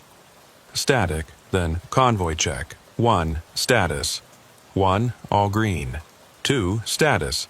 2, no issues. Continuing with 2 truck Convoy. Next check at 0630. They were down to 2 trucks now. They'd acknowledged the loss of Truck 3 without any concern, without any alarm, like it was routine, like it had been planned. I sat there in the middle of the highway, hazards flashing, trying to decide what to do. I could keep following the convoy, knowing that trucks were disappearing, knowing that I might be next. Or I could turn around, head back to Bakersfield, and forget this entire nightmare run. But when I looked in my rearview mirror, the pickup was still there, blocking my retreat. And behind it, the road had changed. Instead of asphalt stretching back the way I'd come, there was just darkness. Void, nothing. The highway only went one direction now. Forward. I put my rig in gear and started moving again, accelerating until I caught sight of Truck 2's taillights ahead. Garrett's Kenworth running steady, unaware that we'd lost Ellis, unaware that the convoy was fracturing, or maybe completely aware and just not caring. At 6 o'clock, I was close enough to see details on Truck 2. The mud flaps, the license plate, the wear patterns on the trailer doors. Everything looked normal, real, solid. Then Garrett's truck flickered just like Ellis's had. Peterbilt, then Kenworth, then nothing, then Kenworth again. Unstable. Failing. 4 to 2, I said into the CB. Garrett, if you can hear me, you need to... Convoy check. Dalton's voice interrupted. 1, status. 1, all green. 2, status, silence. 2, respond immediately. More silence. 2 is non-responsive. Continuing with single truck, next check at 0700. Single truck. Dalton was acknowledging that he was alone now. The convoy had collapsed down to just the lead vehicle, and he was going to complete the run by himself. Or maybe he'd always been alone. Maybe the convoy had never existed, and we'd all just been shadows following him, believing we were part of something real. I watched Truck 2 ahead of me. It was flickering faster now, cycling through different forms every few seconds. Kenworth. Peterbilt, Mack. Something that wasn't any truck I recognized. Something with too many wheels and lights that didn't belong on any vehicle. And then, at 6:04, it disappeared. One moment it was there, solid and real. The next moment, nothing. Just empty highway, and the distant taillights of Truck 1, miles ahead now, pulling away faster than I could possibly catch up. I was alone. No, not alone. I looked in my mirror, and the pickup was still there, closer than ever. Maybe 20 yards back now, close enough that I could see my doppelganger's eyes in the rearview mirror, see the wrongness in them, see the hunger. "You're not me," I said out loud. The CB crackled. My voice came through. "Are you sure? How do you know which one of us is real? I'm driving my truck. I'm in my body. I'm real. Or I'm driving my truck, and you're the shadow. You're the thing that follows. You're the ghost that doesn't know it's dead. I'm not dead. Then why can't they hear you? Why did they drop you from the convoy count? Why are you still here when everyone else has moved on?" I didn't have an answer to that. At 6:17, I passed another mile marker. Still mile 0. At 6:23, my fuel gauge dropped to empty. Just dropped, instantly, from 3/4 full to the red line. But the engine kept running, didn't sputter, didn't show any sign of fuel starvation. At 6:29, I caught up to Truck 1. Dalton's Peterbilt, running steady in the darkness. The last real truck in the convoy. Or maybe not real at all, maybe just as much a phantom as the others. I pulled up alongside him, matching his speed, looking over at his cab. I could see him through the window, lean, weathered face, cat diesel cap, eyes fixed on the road ahead, not acknowledging me, not even glancing in my direction. I honked my horn. 3 long blasts that should have been impossible to ignore. He didn't react, just kept driving, steady as a metronome like I wasn't there at all. I grabbed my CB. 4 to lead, Dalton, I'm right next to you. Look over, I'm here. No response. I honked again, longer this time, laying on the horn until my hand hurt. Dalton's truck flickered. For just a second, I saw through it to the empty highway beyond. Then it solidified again. Real and present, but I knew the truth now. It was failing, fading. Soon it would disappear like the others, and I'd be truly alone on this endless highway. At 6:30, Dalton called for the convoy check. 1, status. 1, all green. Continuing solo to Reno. ETA 0700. Reno. He still thought he was going to Reno. Still believed in the delivery, the deadline, the reality of the run. I wanted to shake him, to make him see that we weren't going to Reno, that we weren't going anywhere, that we were trapped in a loop between mile markers that all read 0. But I couldn't reach him. He was in his own version of this nightmare, following his own GPS, believing his own instruments, completely unaware that I was right next to him. At 6:34, his truck started to fade. Slowly at first, becoming slightly transparent, then more so, until I could see the road through him, the center line running straight through the middle of his trailer. "Dalton!" I shouted into the CB. "Hold on! Don't let it take you!" But he was already gone. The Peterbilt evaporated into nothing, and I was alone on the highway with only the pickup truck behind me for company. I slowed down, stopped, sat in the middle of the road with my engine idling and my hands shaking on the wheel. The pickup pulled up behind me and stopped, maintaining that perfect distance. I could see my doppelganger clearly now. It was me, exactly me, down to the scar on my left eyebrow from a childhood bike accident. But its eyes were wrong, too knowing, too aware. It lifted one hand from the wheel and pointed forward, down the highway, into the darkness. The message was clear. Keep driving. That's all there is. That's all there's ever been. I looked at my dashboard. The clock read 6:47 a.m. The sun should have been up an hour ago, should be painting the desert in shades of gold and orange. But the darkness was absolute, eternal, and I was alone in it except for my own shadow. At 6:52, I put the truck in gear and started driving again. Because what else could I do? The highway stretched ahead, identical to every mile I'd already driven, identical to every mile I would ever drive. Mile marker 0 repeated endlessly on both sides of the road, and in my mirror, the pickup followed. Always there, always watching, always waiting for me to realize the truth. That I was the last truck in line, and the last truck is always alone. Time had lost all meaning. My dashboard clock cycled through random numbers. 6:47, then 3:22, then 9:15, then back to 3:33. It would freeze for long stretches, then jump forward or backward in chunks that made no sense. I stopped trying to track it. The darkness never changed. No hint of dawn, no stars, no moon, just black emptiness beyond the reach of my headlights, and the highway rolling out beneath me like a treadmill, going nowhere forever. I'd been driving for what felt like hours since Dalton's truck disappeared, or maybe minutes, or maybe days. Without external reference points, without the passage of the sun or the changing of the landscape, there was no way to measure time's passage except by the slow deterioration of my own mind. The pickup truck was still behind me, always behind me.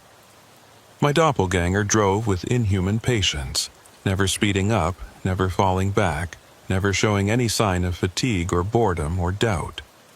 I'd tried everything to lose it. Sudden accelerations, hard braking, weaving across both lanes, even driving with my lights off for a terrifying minute that nearly sent me off the road. Nothing worked. The pickup matched every maneuver perfectly, like it was reading my thoughts before I executed them. Maybe it was. At some point, the clock read 4:17, though that meant nothing. I tried an experiment. I said out loud, without touching the CB, "If you can hear me, flash your lights 3 times." The pickup's headlights flashed. 1, 2, 3. My heart sank. It wasn't just following me, it was listening, watching, aware of everything I did, everything I thought. "What are you?" I asked the darkness. The CB crackled. My voice came through. "I'm what you become when you realize the truth. I'm the part of you that understands this highway never ends, that the convoy was always a fiction, that you've been alone from the beginning. I'm waiting for you to accept it." "Accept what?" "That you're already me.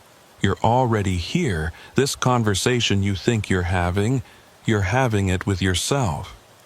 I'm not following you. You're remembering me. You're looking back at where you've already been." I punched the steering wheel hard enough to hurt my hand. "That doesn't make any sense. I'm here now, driving north. I'm heading somewhere." "Where? Name your destination." "Reno, the delivery. The client needs—" "What client? What company? What cargo are you carrying?" I opened my mouth to answer and realized I couldn't remember. I knew I was hauling electronics, computer components, something for a product launch. But I couldn't visualize the boxes, couldn't recall the company name from the paperwork, couldn't remember a single specific detail about what was in my trailer.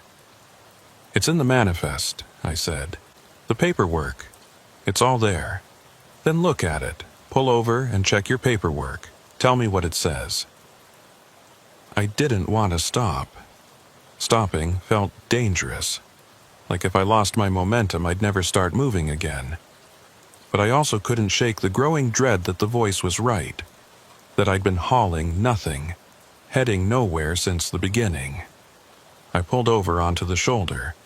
There was plenty of room now, the road having widened at some point to accommodate vehicles much larger than mine. I put the truck in park, left the engine running, and grabbed my clipboard from the passenger seat. The manifest was there, multiple pages clipped together. I flipped to the cargo description. The page was blank. Not empty. Blank. Like it had never been printed on. Just clean white paper with the header and footer, but no text in between. I flipped through the other pages. Bill of lading, blank. Route instructions, blank. Client contact information, blank. Every single page was empty. "No," I whispered. "No, this isn't right." There was information here. I read it. I checked the cargo against the manifest before we left. "Did you?" my voice asked from the CB. "Or did you just go through the motions? Did you actually read the words? Or did you just see what you expected to see?" I threw the clipboard across the cab. It hit the passenger window and clattered to the floor. In my mirror, the pickup had pulled over behind me, maintaining that exact distance. My doppelganger sat motionless behind the wheel, watching me. Waiting. I climbed out of my cab. I shouldn't have done it. Every instinct screamed that leaving the safety of my truck was a mistake. But I had to know. Had to see what was in my trailer. Had to prove that I was carrying something. That this run had purpose and meaning. The air outside was perfectly still. No wind, no sound except the idle of my engine. The temperature was neither hot nor cold. It simply was, neutral and unremarkable. I walked back to my trailer, my boots echoing on the asphalt in a way that sounded wrong. The sound didn't fade properly, didn't dissipate into the distance. It just stopped, cut off sharply, like the darkness was absorbing it. The trailer door was sealed. A numbered plastic tag looped through the latch. I examined it in my flashlight beam. The number matched the one on my blank manifest, 47593. At least that was consistent. I broke the seal and opened the door.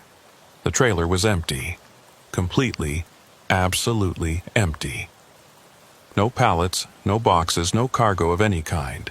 Just a hollow aluminum box with tie-down points and wheel wells and nothing else. I stood there staring into the empty space, my flashlight beam cutting through the darkness inside, illuminating nothing. "You're hauling shadows," my voice said from somewhere behind me. "That's all this convoy ever carried. Shadows and darkness and the belief that we were going somewhere." I turned around. My doppelganger had gotten out of the pickup and was standing about 20 feet away, hands in pockets, perfectly relaxed. Up close, in the beam of my flashlight, I could see the differences more clearly. This thing looked like me, moved like me, sounded like me, but it was hollow somehow, like a photograph instead of a person. Two-dimensional, a projection. "What happened to us?" I asked. "To the convoy? To me? You want the truth, or the version that lets you keep believing you're still alive?" "The truth." My doppelganger smiled. "There is no truth. There's only what you choose to believe. But I'll tell you what I believe, which is maybe the same as truth in a place like this." It started walking toward me. I held my ground, though every nerve in my body screamed to run. "I believe we never left Bakersfield," it said. "I believe something happened in that industrial park at midnight. Something wrong, something impossible. And we've been stuck in the moment ever since. We're hauling empty trailers through empty darkness, following phantom trucks driven by phantom drivers, all of us trapped in the same loop. Then why am I the only one who sees it? Why didn't the others? Who says you're the only one? Maybe Dalton knew. Maybe they all knew. Maybe everyone in that convoy was having this exact same conversation with their own shadow. All of us simultaneously aware and unaware. All of us driving toward a destination that recedes faster than we can approach it. It was right in front of me now, close enough to touch. I could see my own reflection in its eyes. Or maybe I was the reflection, and it was real, and I'd gotten them confused. The last truck sees it first because the last truck is furthest from the lie, it continued. You're at the back, so you're the first to notice when the convoy starts to unravel. But eventually, everyone sees it. Everyone realizes. And then they fade, one by one, until only the shadow remains. I don't accept that. There has to be a way out. There has to be. There is. You're looking at it. It held out its hand. An offering, an invitation. Stop fighting, it said gently. Stop trying to drive toward Reno or back to Bakersfield or anywhere else. Accept that the highway is all there is, all there ever was. Stop being the man who's lost and become the shadow that knows the way. What way? You just said there's no destination. There's no destination outside, but there might be one inside. In the acceptance and the surrender, in becoming what you're meant to become in this place. I looked at the outstretched hand. My own hand, offering me salvation or damnation, I couldn't tell which. Behind my doppelganger I could see the pickup truck, and behind that, the highway stretched into infinite darkness. No mile markers now, no center line, just black emptiness that went on forever. I thought about Dalton, fading away while still believing he was heading to Reno. I thought about Garrett and Ellis, disappearing while still trusting their instruments, still following protocol. They'd fought it.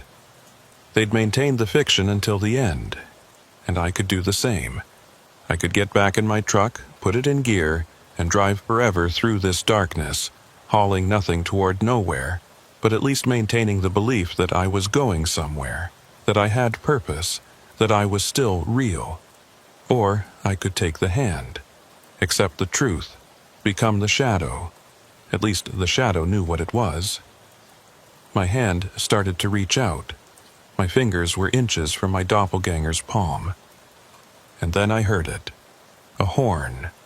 Distant, faint, but definitely there. A truck horn blaring 3 times in rapid succession. I jerked my hand back and spun around, looking down the highway in the direction I'd been traveling. Far in the distance, barely visible, I could see lights, tail lights, multiple sets of them moving together in formation. The convoy. "That's not real," my doppelganger said. Its voice had changed, become urgent, almost desperate. "It's a trick, a reflection. They're gone. You saw them disappear. But the lights were getting brighter, which meant they were getting closer. Or I was getting closer to them. The distance was collapsing. The horn blared again. 3 short blasts. An invitation or a warning, I couldn't tell which. "If you go toward them, you'll just loop back to the beginning," my doppelganger said. "You'll be right back here having this same conversation, making this same choice. The highway doesn't let you escape. It only lets you choose how you experience the trap." "Maybe," I said. "But I'd rather be trapped trying to reach something than trapped accepting nothing." I ran back to my cab, yanked open the door, and threw myself into the driver's seat. My hands fumbled with the gear shift, and I could hear my doppelganger shouting something behind me. But I didn't listen. I slammed the door, put the truck in gear, and floored the accelerator. The engine roared, the truck lurched forward, and in my rearview mirror I saw my doppelganger standing in the middle of the highway, getting smaller and smaller, until the darkness swallowed it completely. The pickup truck was gone. The road behind me was empty. I drove toward the distant taillights, and they grew closer with every second. I could make out individual trucks now, 3 of them, running in formation, exactly where they should be. My CB crackled to life. "Status check," Dalton's voice, clear and steady. "1, all green. 2, no issues, Garrett said. 3, maintaining position, Ellis confirmed. A long pause, then 4, Hayes, you copy. I grabbed the mic, my hand shaking. 4, copy, I'm here, I'm right behind you. Another pause, longer this time. Hayes, where the hell have you been? You dropped off comms for over an hour. An hour, May. We've been trying to raise you. I looked at my dashboard clock. It read 6:52 a.m., the same time it had read when I'd gotten out of my truck to check the trailer. No time had passed, or all time had passed, or time had fractured and reformed and I'd slipped through a crack in it. Had some radio trouble, I said. But I'm good now, back in position. Copy that, stay tight. We're 20 minutes out from Reno. I looked out my windshield. The darkness was fading, just at the edges a gray twilight creeping in from the east. And on the horizon I could see lights. Real lights, city lights, Reno, glowing in the pre-dawn darkness like a promise. We were almost there. We were going to make it. I glanced in my rearview mirror. The road behind me was empty. No pickup truck, no doppelganger. Just normal highway with normal mile markers and the first hints of approaching dawn. I'd made it through. I'd escaped, or had I?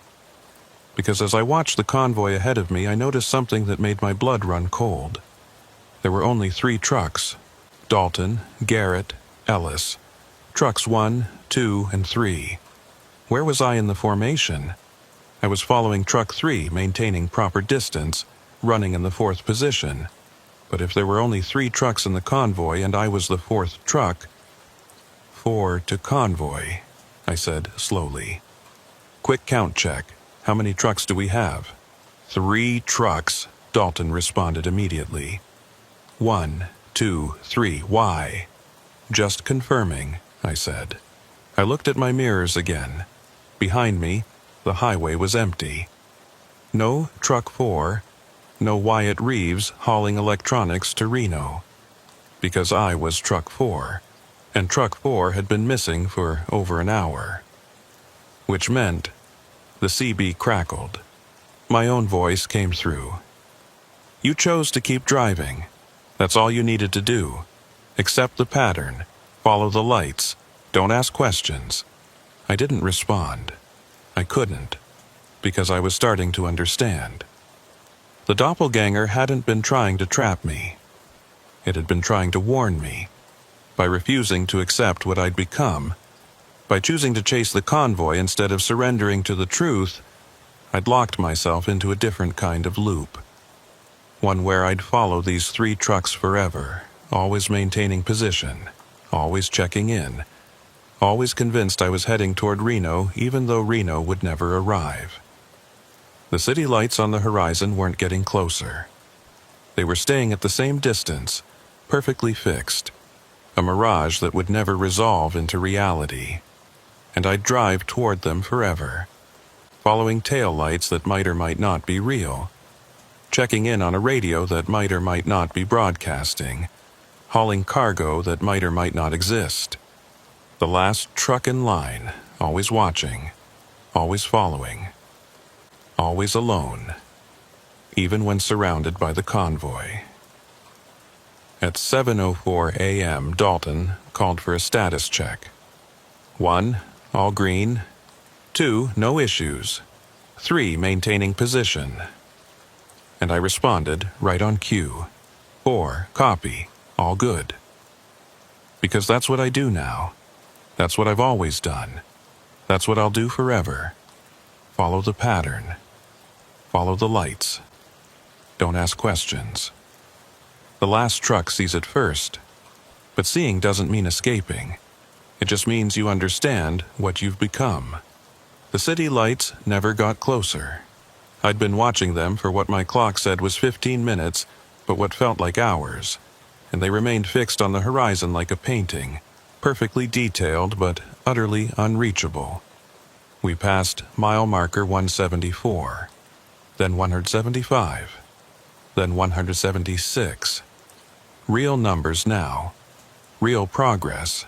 Except when I checked my GPS, it showed us still at mile marker 152. The same reading it had shown for the past 20 minutes. The instruments lie, or they tell the truth. There's no way to know which anymore. The sky was getting lighter, a dull, gray illumination that didn't come from any particular direction. Not a sunrise, just a lessening of the absolute darkness, like someone had turned up a dimmer switch fractionally. It was enough to see the landscape now, flat, desert, scrubland stretching to distant mountains, the same view I'd been seeing all night. Or maybe not the same. I couldn't shake the feeling that the mountains had changed position, that the scrub brush looked subtly different than it had the last time I'd noticed it. At 7:21, Garrett's voice came over the CB, and he sounded worried. 2 to lead. I'm getting some weird readings. Fuel gauge is showing empty, but the engine's running fine. Temperature's fluctuating, and my GPS keeps resetting. Copy, 2. Same issues here, Dalton said. I think we're experiencing some kind of electromagnetic interference, probably from the military base. We're close to the Nevada test site. That made sense. Or it would have made sense on a normal run, on a normal night. But nothing about this was normal, and we all knew it, even if only I was willing to admit it. Stay on visual, Dalton continued. Ignore the instruments and just follow the truck ahead of you. We can't be more than 10 minutes out now. 10 minutes. We'd been 10 minutes out for the past 45 minutes. I wanted to say something, wanted to call them out on the obvious impossibility of our situation. But I knew what would happen if I did. They'd go silent, or they'd tell me I was imagining things, or they'd drop me from the convoy count and I'd disappear like Ellis had disappeared. So I kept quiet and maintained my position, following Ellis's taillights through the gray half-darkness toward a city that would never arrive. At 7:28, something changed. The road started to curve. Just slightly at first, a gentle bend to the right. Highway 395 was mostly straight through this section, so a curve was notable. But more importantly, it was different. Variation. Change. The first real deviation I'd seen in hours. The convoy followed the curve, and as we came out of it, I saw something ahead that made no sense. Lights. Not the lights of Reno on the horizon. These were closer, right on the highway. Bright lights, emergency lights, red and blue flashing in the gray dawn. Lead to convoy, Dalton said, and for the first time I could hear uncertainty in his voice. We've got what looks like an accident scene ahead. Emergency vehicles. Prepare to slow down. We reduced speed, dropping from 65 to 45 to 30. The emergency lights grew brighter, and I could make out the shapes now.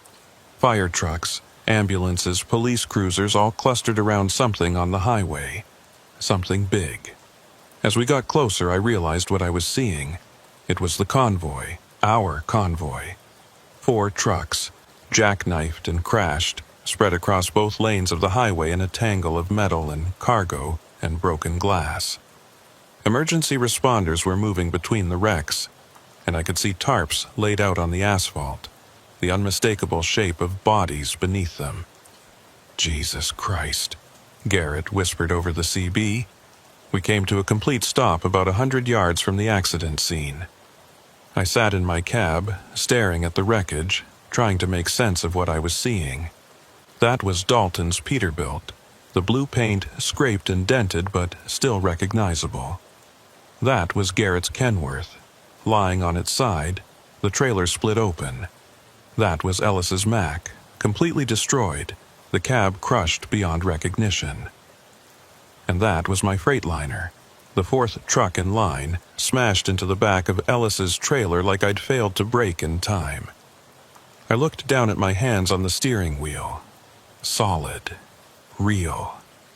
I could feel the vibration of the engine through my seat, smell the diesel exhaust, hear the crackle of the CB. I was here. I was alive. I was real. So what the hell was I looking at? A state trooper walked toward our convoy, flashlight in hand despite the growing dawn light. He approached Dalton's truck first, and I watched him gesture, saw Dalton's window roll down, saw them have a conversation I couldn't hear. The trooper moved down the line. Garrett, Ellis, and then he was at my window, tapping on the glass with his flashlight. I rolled it down. He was young, maybe 30, with the tired eyes of someone who'd been up all night dealing with tragedy. "You guys part of this convoy?" he asked. I couldn't speak. My throat had closed up. The trooper's expression shifted to concern. "Sir, are you all right? Are you injured?" "I don't understand," I finally managed. "We're right here. We're alive. How can we be—" I gestured toward the wreck. The trooper followed my gesture, then looked back at me with growing alarm. "Sir, what convoy are you talking about? What wreck?" I pointed again. "Right there. The 4 trucks. The accident." He turned and looked where I was pointing, and I saw his expression change from concern to something else. Pity, maybe, or fear. "Sir," he said slowly, "there's nothing there. The highway's completely clear." I looked again.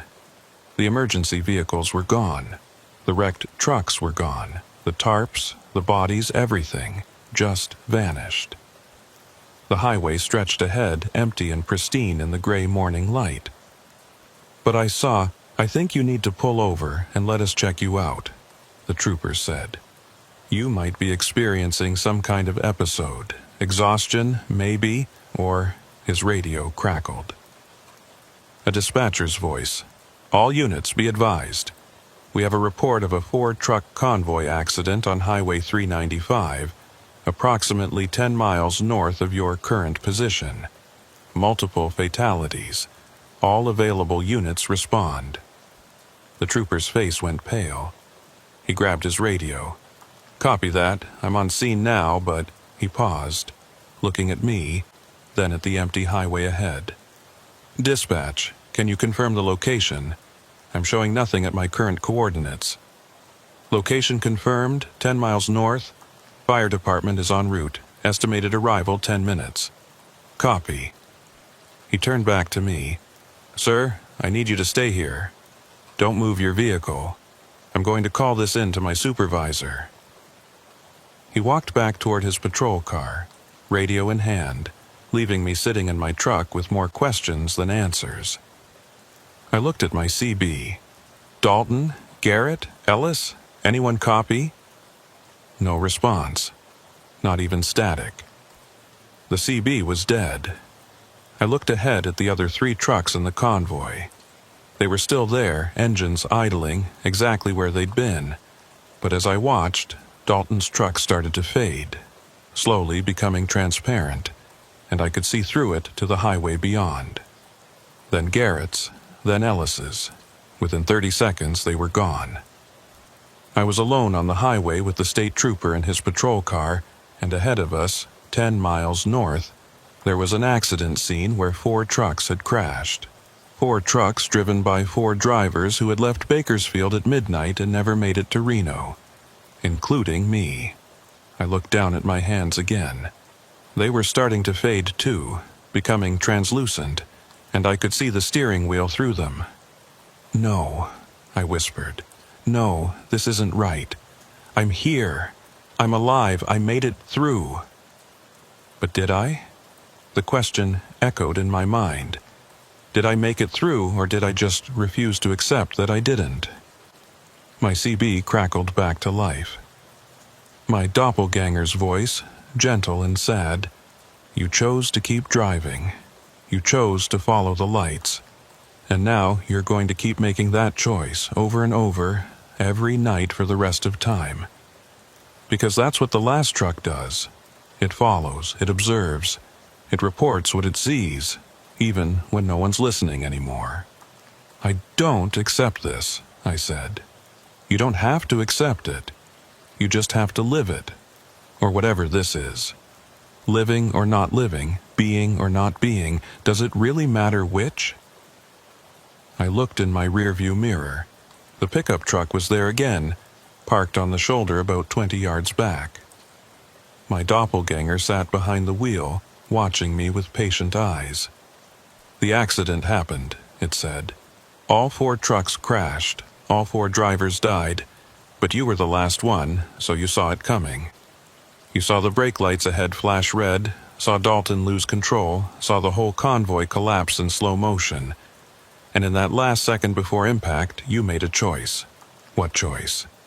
"To keep driving, to believe you could avoid it, to convince yourself that if you just stayed in formation, just followed the protocol, just maintained your spacing, you'd make it through. That's not, and you did make it through. In a way, you're still driving, still following, still reporting in on schedule. The only difference is that everyone else accepted what happened and moved on. You're the only one still running the route." The state trooper was walking back toward me, but he was moving in slow motion, each step taking forever, like he was walking through molasses. "This is your loop," my doppelganger continued. "This is your stretch of highway. Every night you leave Bakersfield at midnight. Every night you follow the convoy north. And every night you arrive here, at this spot, and see the accident that already happened. That you're part of, that you've been part of since the beginning. How do I stop it? You don't. The highway doesn't have an exit for people like you. You made your choice when you chose to keep driving instead of accepting the truth. Now you get to keep driving forever." My hands were almost completely transparent now. I could barely see them on the wheel. The trooper reached my window, but when he looked at me, his eyes went wide. "Sir, are you... where did..." His voice was fading, becoming distant, like he was shouting from the far end of a tunnel. And then everything went white. I'm sitting in my Freightliner in an industrial park in Bakersfield. The clock on my dashboard reads 11:53 p.m. My phone is ringing. It's Linda, the dispatcher. I know what she's going to say. Priority shipment to Reno. 4-truck convoy. Leave at midnight, triple rate plus a bonus. I know I'm going to say yes. Because that's what I always say. That's what I always do. And in 7.5 hours, I'll be sitting at that spot on Highway 395, watching emergency vehicles respond to an accident that I'm part of. Watching myself fade away, listening to my doppelganger explain the rules of the loop. And then I'll be back here at 11:53 p.m. with the phone ringing and the choice that isn't really a choice. Some people might call this hell. Others might call it purgatory. I call it the job. Because I'm a trucker, and truckers drive. That's what we do. We haul our cargo from point A to point B, and we don't ask too many questions about what happens in between. Even when point B is the same as point A. Even when the cargo is ourselves. Even when the only freight we're hauling is the weight of a choice we made in the last second before impact. The phone is ringing. I'm going to answer it. I always answer it. And in the morning, if morning ever comes, someone will find 4 trucks crashed on Highway 395, 10 miles north of the last place I remember being real. They'll find 4 bodies in 4 cabs, all of us dead on impact, all of us gone before we knew what happened. But one of those bodies won't quite be dead, not completely, because I'm the last truck in line, and the last truck always sees it first. Sees the crash, sees the death, sees the loop, and chooses to keep driving anyway. The phone is ringing. I pick it up. "Reeves," I say, my voice steady and professional. "Yeah, I'm available. What's the run?" And the loop begins again.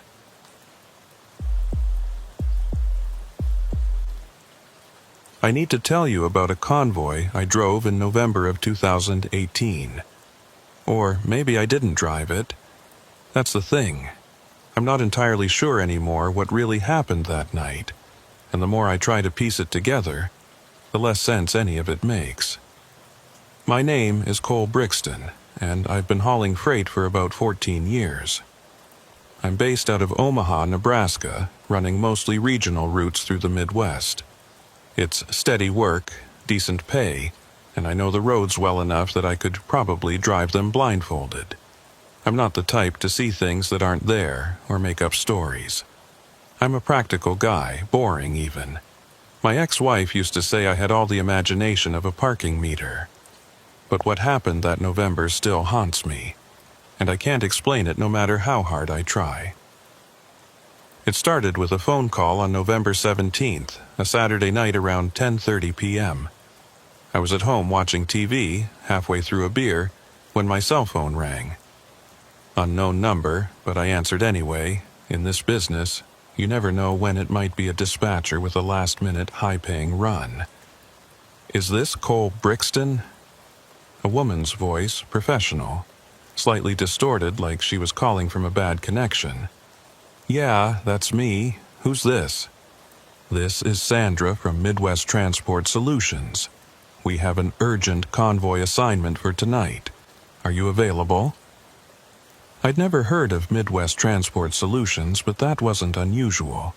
The freight industry has hundreds of small companies and brokers, and I'd worked with dozens of different outfits over the years.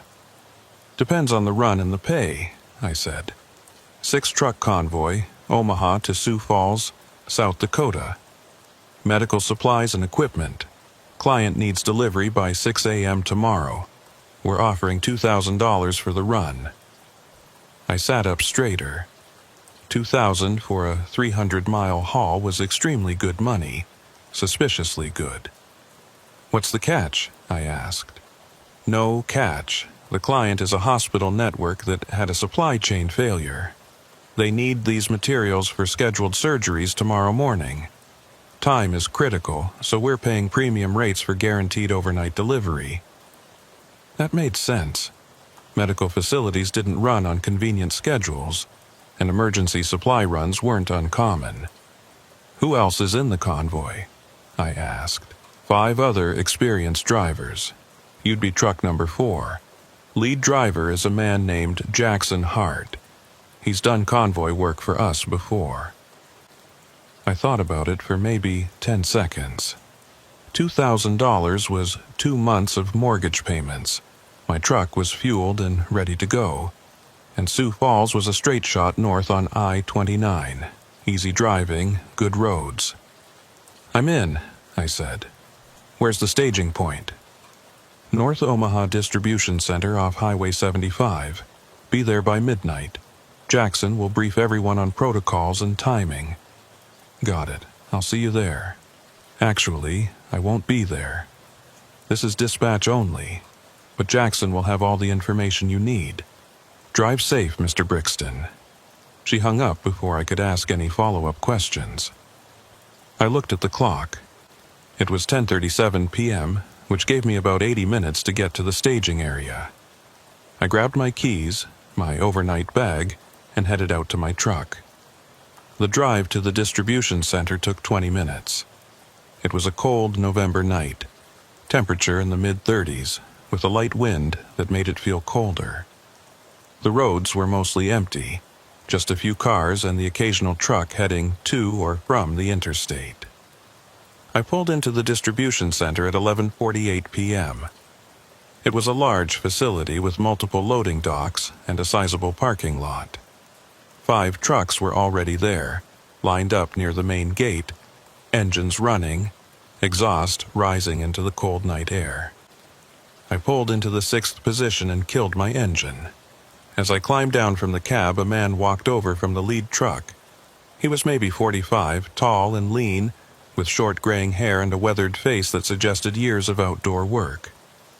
"Cole Brixton?" he asked, extending his hand. "That's me. You must be Jackson." "Jackson Hart, yeah. Glad you could make it on short notice."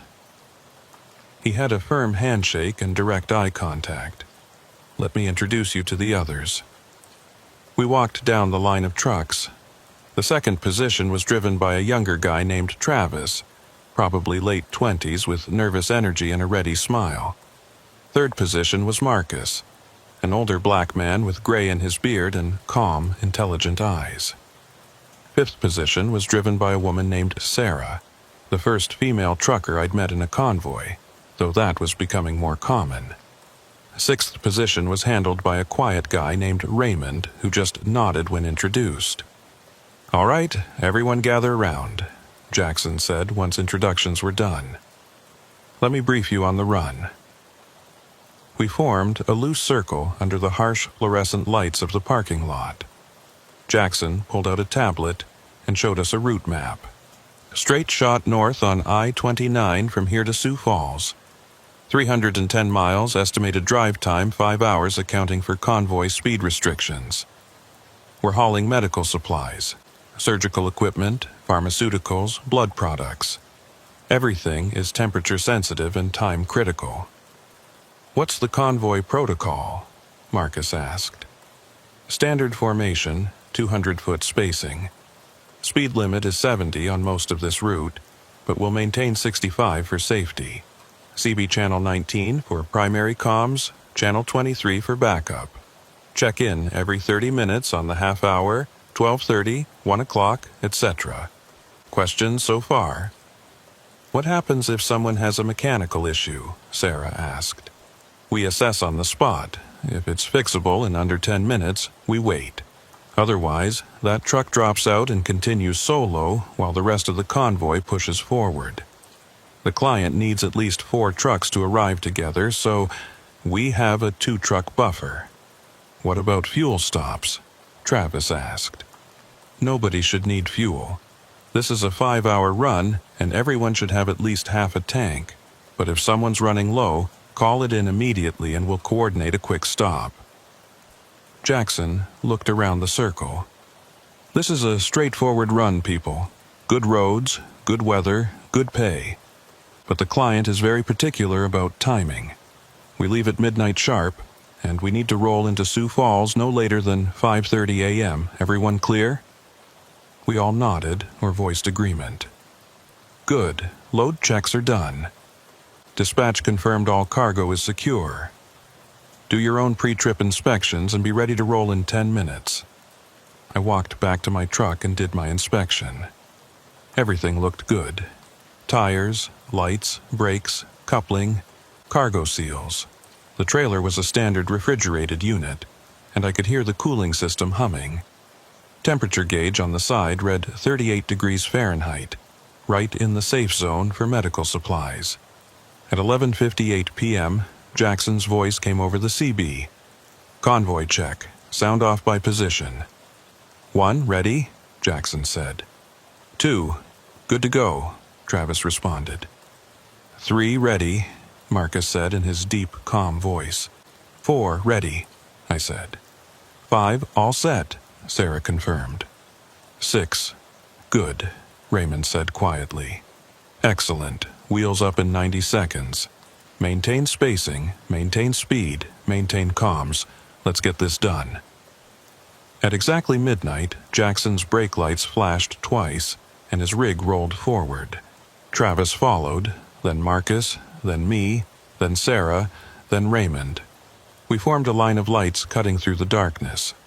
6 trucks moving as one unit, heading toward the interstate. The first 30 minutes were completely routine. We merged onto I-29 North, settled into formation at 65 miles per hour, and watched the mile markers tick by. The highway was nearly empty.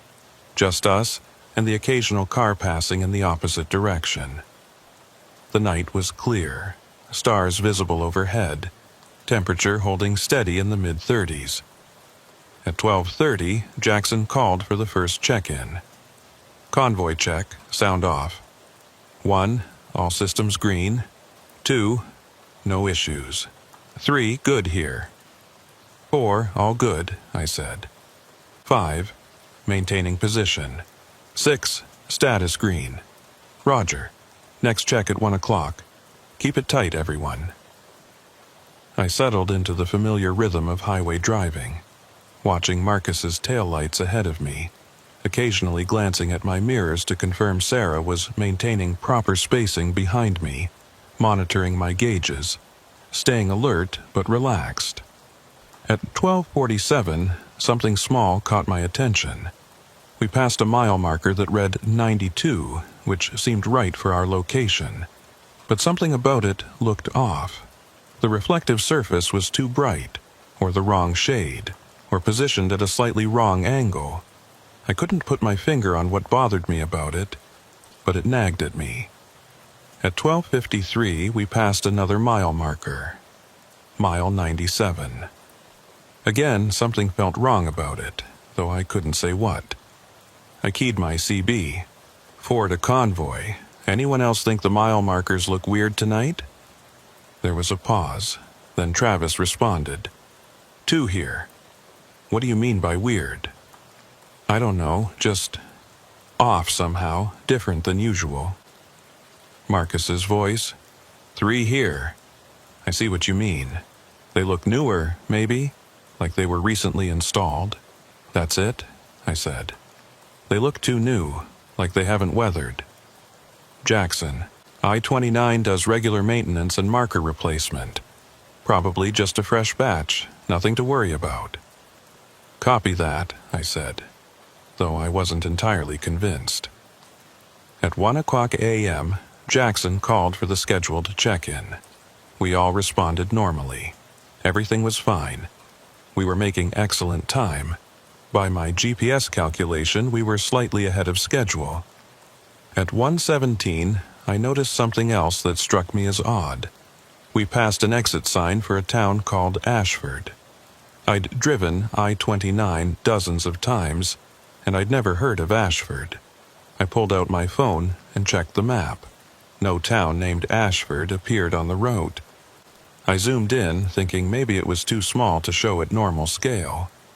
Still nothing. The highway went through several small towns, Percival, Hamburg, Tabor, but no Ashford. 4 to Convoy, I said. Did we just pass an exit for Ashford? Affirmative, Jackson said. Small town, about 2 miles east of the highway. I'm not seeing it on my map. Probably too small to register. Population can't be more than a few hundred. That should have satisfied me, but it didn't. Small towns still showed up on GPS maps, even if they were just a dot and a name. At 1:23, we crossed the state line into Iowa, or at least we should have crossed the state line. The sign said, "Welcome to Iowa," but something was wrong with it. The state outline was slightly off, the dimensions not quite right, and the welcome message was phrased strangely. Iowa welcomes careful drivers. I'd crossed this border 100 times. The actual sign said Iowa, Fields of Opportunities. This was different. 4 to Convoy. Anyone else notice something off about the Iowa welcome sign? Silence on the CB. Lead, did you copy? Negative, 4. Radio's getting some interference. Repeat your last. The welcome sign, Iowa. Did it look normal to you? More static. Then Jackson's voice distorted. Looked fine to me. Standard sign. Why? I decided to drop it. Maybe I was tired or maybe my memory was off. But I was starting to feel uneasy about this run. At 1:30, during the check-in, I counted the responses carefully. 1. All systems green. 2. No issues. 3. Maintaining position. 4. All good, I said. 5. Status green. 6. Good here. 6 trucks. 6 responses. Everything normal. But something in the back of my mind whispered that I should count again, that the numbers didn't add up right somehow. At 1:44, we passed a rest area. The sign said, "Rest area 2 miles," but when we reached the supposed location 2 miles later, there was nothing there. No rest area, no exit, no buildings, just highway continuing north through flat Iowa farmland. Ford to lead. I thought we just passed a rest area sign. Affirmative. Must have been closed for renovation. But there was nothing there. Not even a closed facility. Just nothing. Jackson's voice came back after a long pause. Copy that, 4.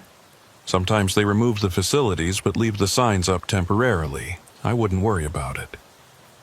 But I was worrying about it, because things were starting to add up in a wrong way, and I was beginning to suspect that something was very off about this convoy.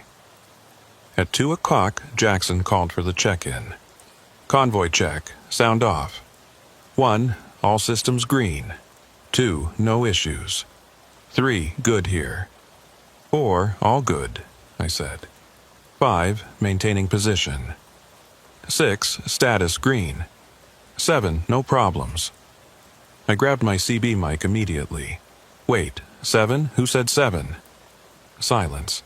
Someone just called in as Truck 7. Who was that? Jackson's voice. 4. This is a 6-truck convoy. Nobody called in as 7. I heard it right after Raymond. Someone said 7, no problems. Travis. I didn't hear anything after 6. Sarah. Me neither. Just 6 trucks checking in. Marcus. Cole, you feeling all right? Maybe pull over and take a break if you need one. I'm fine. I heard a 7th truck. Someone else is on this channel. Jackson. 4. I need you to calm down. There are 6 trucks in this convoy. 6 drivers. No one else on this frequency. If you're experiencing fatigue or confusion, let me know and we'll address it. But right now, you're creating a distraction. I bit back my response. They hadn't heard it. Somehow, only I had heard that 7th voice calling in, which meant either I was hallucinating, or something very wrong was happening with the radio, or with the convoy itself. At 2:13, I made a decision. I pulled out my phone and opened the voice recorder app. If I heard that 7th voice again, I'd record it. Then I'd have proof. At 2:27, we passed a billboard advertising Heartland Family Restaurant, next exit. I'd never seen that restaurant before, but Iowa was full of small diners and family places. Nothing unusual. But when we reached the next exit, there was no restaurant. No buildings at all. Just an empty off-ramp leading to a county road that disappeared into darkness. At 2:30, Jackson called for the check-in. I hit record on my phone. Convoy check, sound off. 1, all systems green. 2, no issues. 3, maintaining position. 4, all good, I said. 5, status green. 6, good here. I waited, my phone recording. My hand tense on the CB mic. Nothing. No 7th voice. Copy all. Next check at 3 o'clock. I stopped the recording and played it back, listening carefully through my earbuds. The check-in played back exactly as I'd heard it. 6 trucks. 6 voices. Nothing else. But I'd been so certain. So absolutely certain that I'd heard a 7th truck the last time. At 2:41, my GPS did something strange. The route line flickered and changed, showing us on a highway that didn't quite match I-29. The road number was right, but the path was subtly different. Like someone had redrawn the map with slightly wrong curves and exits. I zoomed out, trying to get my bearings. The state borders looked wrong too. Iowa's western border with Nebraska wasn't quite the right shape. And there were towns marked on the map that I'd never heard of, while familiar towns were missing. At 2:48, I saw headlights approaching from the opposite direction. A car moving fast. As it passed, I caught a glimpse of it in my side mirror. It was an old model, maybe from the 1970s or 80s, but it looked brand new. No rust, pristine paint. And the people inside, I only saw them for a second, but their faces looked wrong somehow. Too smooth, too perfect, like mannequins. At 2:53, Travis's voice came over the CB, and he sounded shaken. 2 to Convoy. I need to report something weird. My odometer just reset to 0. What do you mean, reset? Jackson asked. I mean it was showing 82,000 miles, and now it's showing 0. Just zeroed out while I was watching it. "Probably an electrical glitch," Jackson said. "Is your engine running normally?" "Yeah, everything else is fine, just the odometer." "Monitor it and let me know if anything else happens." "Copy." At 3 a.m., Jackson called for the check-in. I recorded it again. "Convoy check, sound off." 1, and all systems green. 2, no issues besides the odometer thing. 3, maintaining position. 4, all good, I said, though nothing was good. 5, status green. 6, good here. And then, clear as day. 7, all systems green. I grabbed my mic. "There, did everyone hear that? 7. Jackson. 4, I'm going to need you to stay off the channel unless you have a genuine emergency. No one is calling in as Truck 7. But I heard it, clear as anything. You're the only one hearing it, Cole. Which means the problem is on your end. Check your radio, check your hearing, check your mental state, but stop disrupting the convoy comms." I played back the recording, hands shaking. The audio was clear. 6 trucks, 6 voices, nothing more. But I had heard it, I knew I had heard it. At 3:17, my temperature gauge, which had been steady at 38 degrees all night, suddenly dropped to 29, then jumped to 45, then back to 38. At 3:23, we passed mile marker 187. 5 minutes later, we passed mile marker 187 again. The same marker, the same exact dent in the post, the same angle, the same reflection pattern. We were looping. The highway was repeating itself. At 3:30, during the check-in, I didn't bother recording. I just counted carefully. 6 voices responded, but in my rearview mirror, I counted the trucks behind me. Sarah in position 5, Raymond in position 6, and a 7th truck, running dark, no company markings, maintaining perfect spacing behind Raymond. I could see it. It was right there. A 7th truck that shouldn't exist following our convoy through the Iowa darkness. And as I watched, an 8th truck pulled in behind it. Then a 9th. The convoy was growing, adding trucks that nobody could hear, that nobody but me could see that weren't supposed to be there. At 3:47, I made a decision that probably saved my life, or at least my sanity.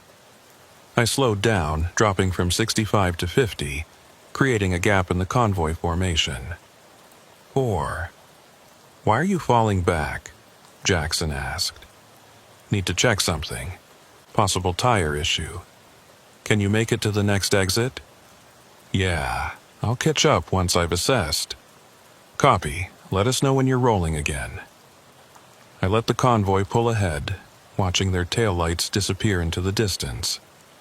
And I watched the trucks that followed me, 7, 8, 9 of them now, slow down to match my speed, maintaining their spacing, following me instead of the main convoy. They weren't part of the convoy at all. They were following me specifically.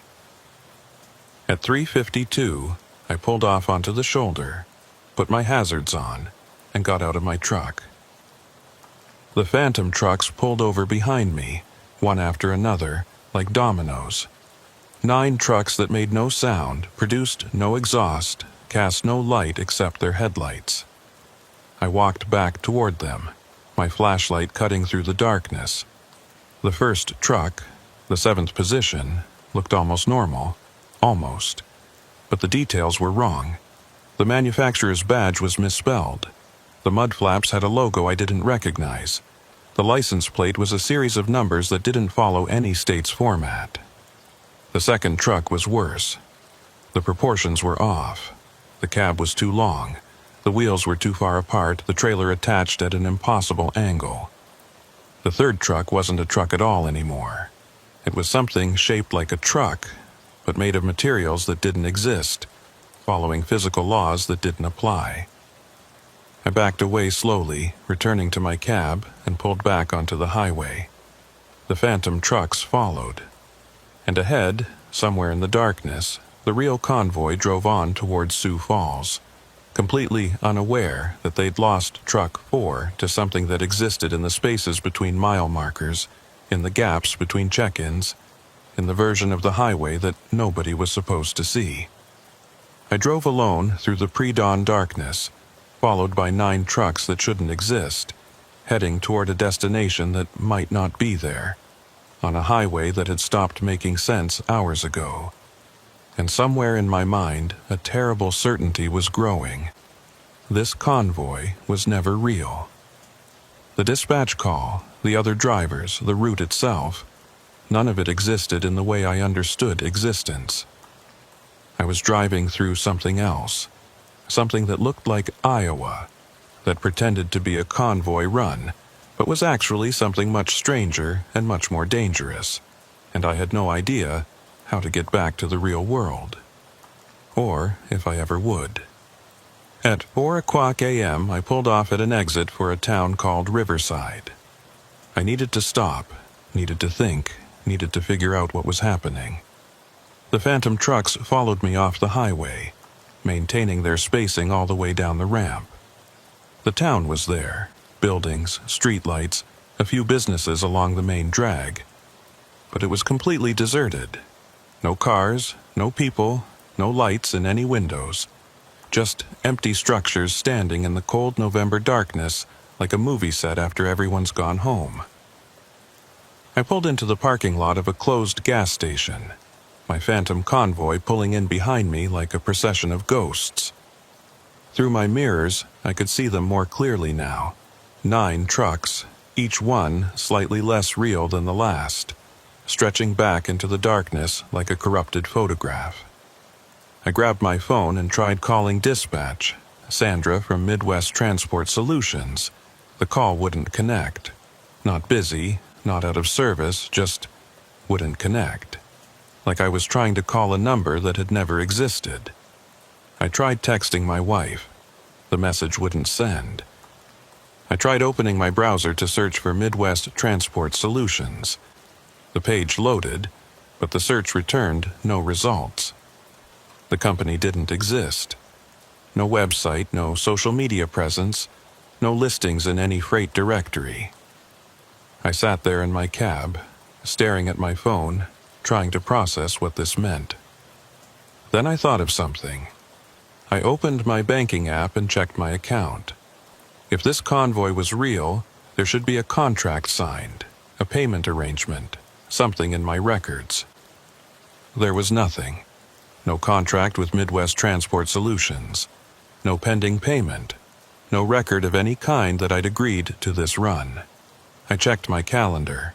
No entry for tonight's convoy. I checked my texts and call history. No call at 10:30 p.m. from Sandra or anyone else offering me this job. According to my phone, this convoy had never been scheduled. I had no reason to be here, no reason to be driving through Iowa in the middle of the night. But I was here. My truck was here. The phantom convoy behind me was here. All of it was real, in some sense, even if the record said otherwise. At 4:17, I tried the CB again. Fordet to Convoy. Jackson, do you copy? Static. Anyone on this frequency, please respond. More static, then a voice that wasn't quite right. We copy 4. We've been waiting for you. Who is this? We're the convoy. We've always been the convoy. You fell behind, and we've been waiting for you to catch up. Jackson, is that you? Jackson was never real, Cole. None of them were real. It was always just you, driving alone, imagining you were part of something larger. My blood ran cold. That's not true. I met them. I shook Jackson's hand. I talked to all of them. Did you? Or did you see what you expected to see? Did you talk to shadows and convince yourself they were people? I grabbed my phone and scrolled through my photos, desperate for proof. I'd taken a picture of something tonight, I was sure of it. The convoy lineup, or the briefing, or nothing. No photos from tonight. The most recent image in my camera roll was from 3 days ago. "This isn't real," I said out loud. "This conversation isn't real. You're just stress or fatigue or we're as real as anything else in this place," the voice said. "And you've been here longer than you think. Check your fuel gauge, Cole. Check how far you've driven." I looked at my fuel gauge.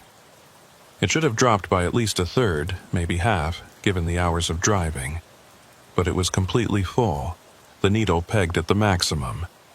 And my trip odometer, which should have shown at least 300 miles, showed 0.0. "No," I whispered. "No, this is wrong." "Wrong according to what?" "According to the rules of the world you came from. But you're not in that world anymore, Cole. You haven't been for hours. You crossed over without even noticing." "Crossed over into what?" "Into the spaces between. Into the version of the highway that exists for drivers who accept the wrong dispatch, who follow the wrong convoy, who make the wrong turn at the wrong time. You're in the shadow road now, and the shadow road doesn't let people leave." I refused to accept it. Refused to believe that I'd somehow fallen out of reality without noticing, that everything tonight had been a trap or an illusion or whatever this was. "If this is the shadow road," I said, "then where's the real I-29? Where's the real convoy? Still running, probably. Still heading to Sioux Falls. But they don't remember you. They never had a truck 4.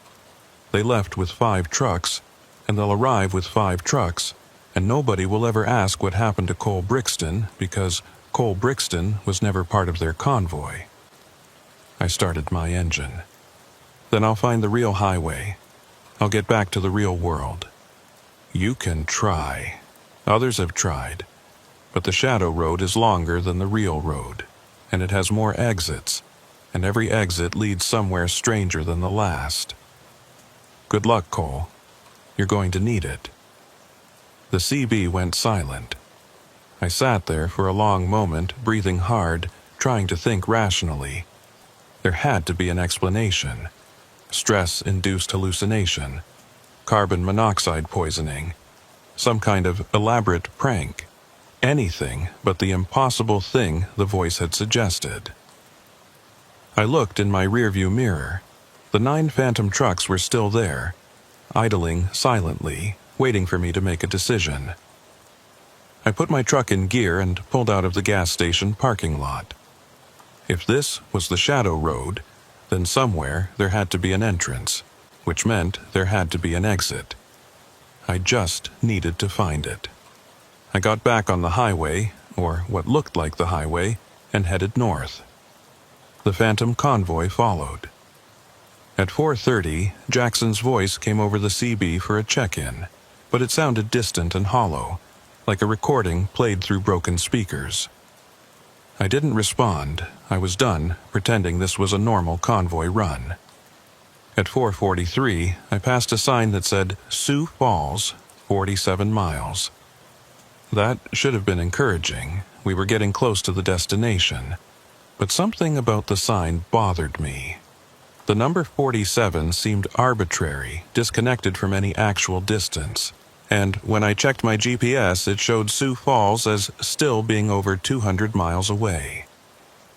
At 4:51, I saw something ahead on the road that made me slow down. There was a truck pulled over on the shoulder, hazard lights flashing. As I got closer, I recognized it. It was Marcus's rig, Truck 3 from the convoy. I pulled over behind it, grabbed my flashlight, and got out. The phantom truck stopped on the shoulder behind me, forming a line of silent witnesses. Marcus's truck was empty. The driver's door was open, keys still in the ignition, engine running. But there was no sign of Marcus anywhere. I looked in the cab, checked the trailer, walked a circle around the entire rig. Nothing. He had just vanished. On the dashboard, I saw a note. Handwritten, but the letters were wrong. Too perfect, too uniform. Like They'd been printed rather than written by hand. It read, "The convoy continues. We all reach the destination eventually." I backed away from the truck and returned to my own rig. As I climbed into my cab, I looked in my mirror and saw that Marcus's truck had disappeared. Just gone, like it had never been there. The phantom trucks were still there, though. Still following, still waiting. At 5 o'clock a.m., the eastern sky should have been showing the first hints of dawn. But the darkness was absolute, unchanging, eternal. The night had stopped progressing toward morning, locked in a permanent pre-dawn twilight. At 5:17, I saw another truck on the shoulder. This time, it was Travis's Kenworth. Empty, abandoned, engine running, driver's door open. Another note on the dashboard. "Thank you for your service. Your delivery is appreciated." At 5:28, I found Sarah's truck. Same condition, same mysterious abandonment. I didn't stop for this one. I just drove past, my heart pounding, my hands gripping the wheel so hard they ached. The convoy had collapsed. All the other drivers were gone, vanished one by one, leaving their trucks behind like shells. And I was alone on the shadow road, with only my phantom followers for company. At 5:30, Jackson's voice came over the CB one last time. "Cole," he said, and his voice was sad and tired and very far away. "I'm sorry we couldn't tell you the truth, but the Shadow Road needs drivers, and it chooses carefully. You were selected, Cole. This was always meant to be your road." "Tell me how to get off it," I said. "Tell me how to go back. You can't go back. Nobody goes back. But you can go forward. You can accept your role, become part of the convoy that exists in the spaces between, help guide other lost drivers to their destinations." "What destinations? Where are we even going?" "Nowhere.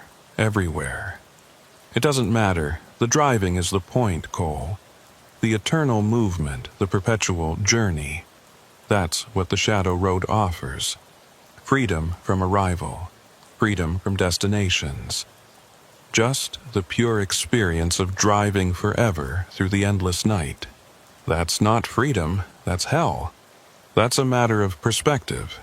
Jackson paused. "I have to go now. We all have to go. But you'll see us again, Cole. On the Shadow Road, everyone meets eventually. Safe travels." The CB went dead. At 5:47, I crested a hill and saw something that took my breath away. Ahead of me, stretching from horizon to horizon, was a vast parking lot filled with trucks. Thousands of them, maybe hundreds of thousands, all parked in perfect rows, all empty, all abandoned. The lost trucks of the Shadow Road, the vehicles of drivers who'd accepted the wrong dispatch and ended up here. And beyond the parking lot in the distance, I could see the highway continuing. The Shadow Road went on, winding through the darkness, promising more miles, more exits, more small towns that didn't quite exist. The phantom trucks behind me had multiplied.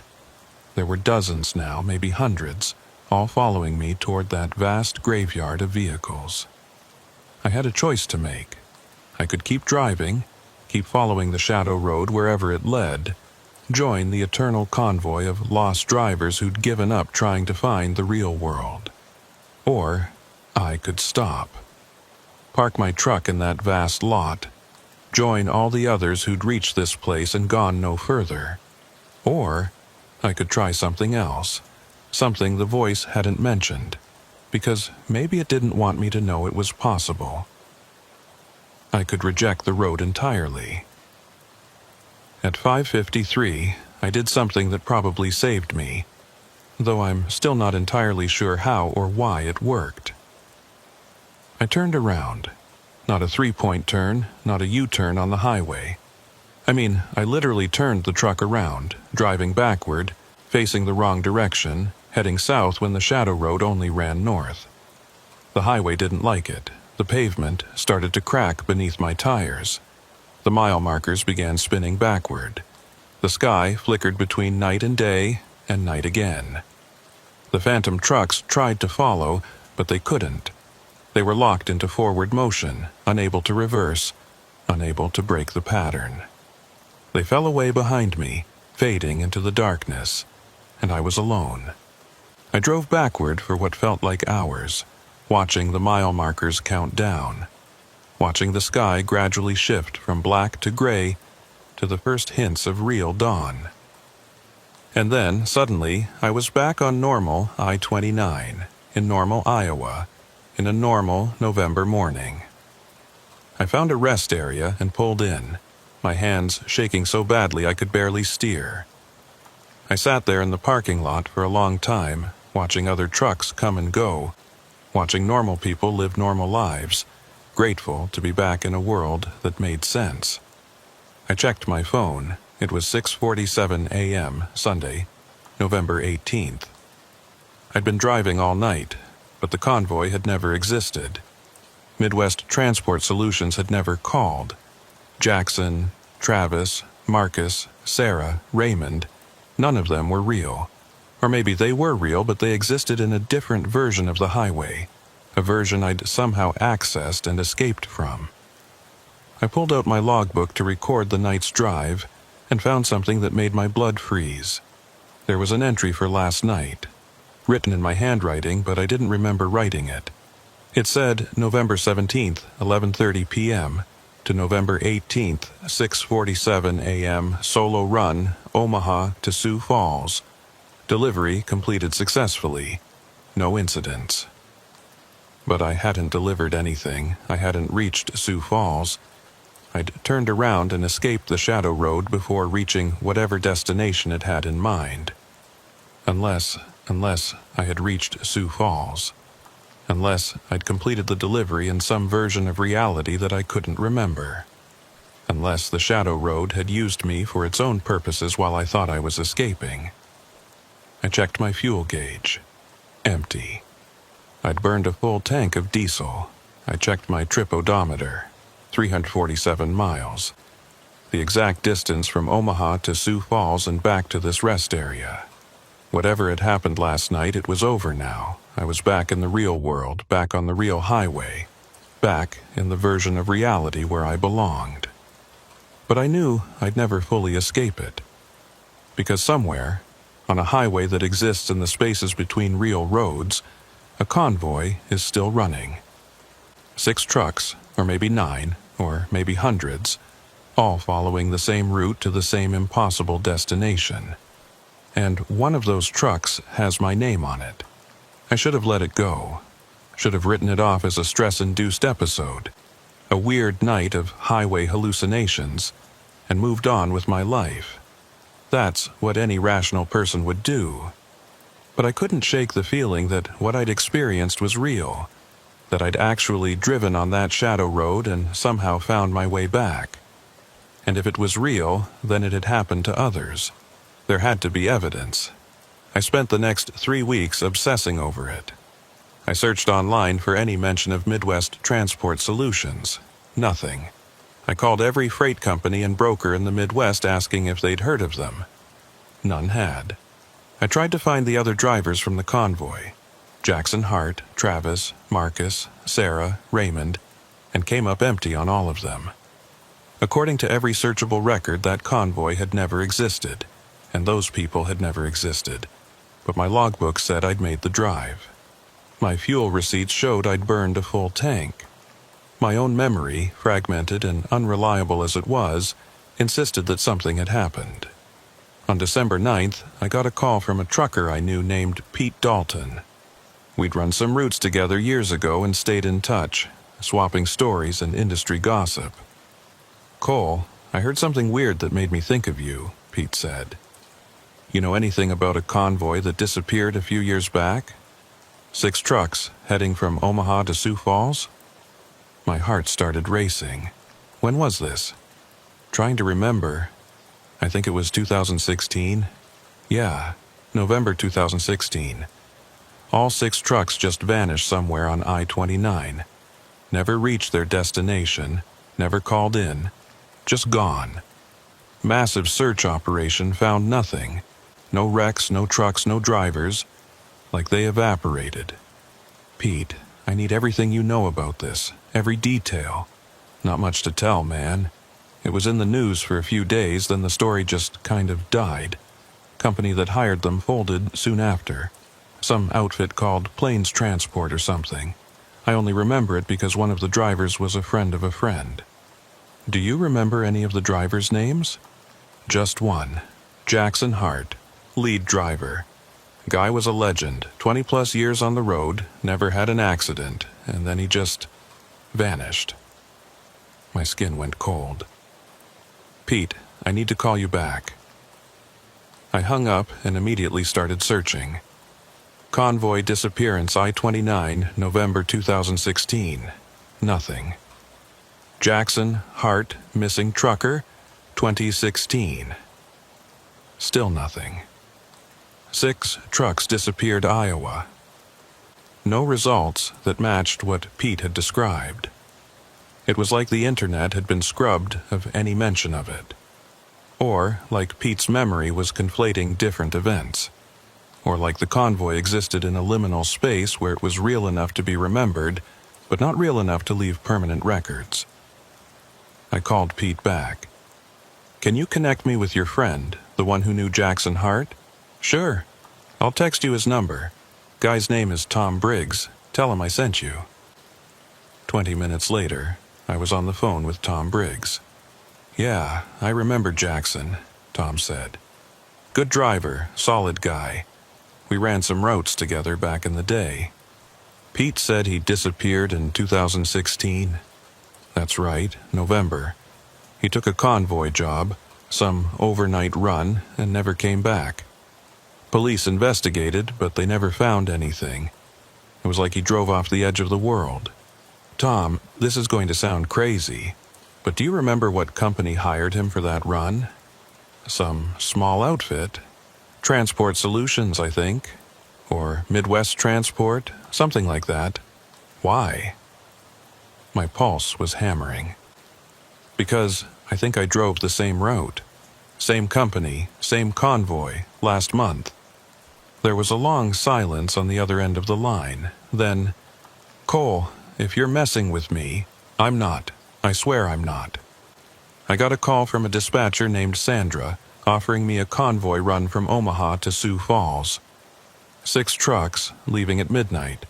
And when I showed up, Jackson Hart was the lead driver. That's impossible. Jackson's been missing for 2 years. I know, but I met him. I shook his hand. He briefed us on the route. Another long silence. Cole, I don't know what you experienced, but Jackson Hart is gone. If you saw someone claiming to be him, it was someone else. Maybe someone playing a sick joke, or it wasn't a joke. And it wasn't just Jackson. The whole convoy was wrong. We drove through towns that don't exist, past mile markers that repeated, into a night that never ended. I barely made it back, Tom, and I need to know if anyone else has experienced this. Look, I want to help you, but I don't know what to tell you. Jackson's disappearance was investigated thoroughly. They found his truck abandoned at a rest area in Iowa, engine running, door open, no sign of him. That's all anyone knows. Which rest area? I don't remember, but I have some of the old news clippings saved. I'll email them to you. The email arrived an hour later. 3 newspaper articles from various Iowa and Nebraska papers, all from November 2016. They described the disappearance of 6 commercial trucks and their drivers, last seen departing Omaha on the night of November 17th. November 17th, the exact same date I'd driven the convoy. 2 years apart, but the same date. The articles mentioned the lead driver by name, Jackson Hart, age 47, from Lincoln, Nebraska. There was a photo, the same man I'd met and shaken hands with at that industrial park. The other drivers weren't named in the articles, but one mentioned 5 additional experienced drivers, all with clean safety records. I kept digging.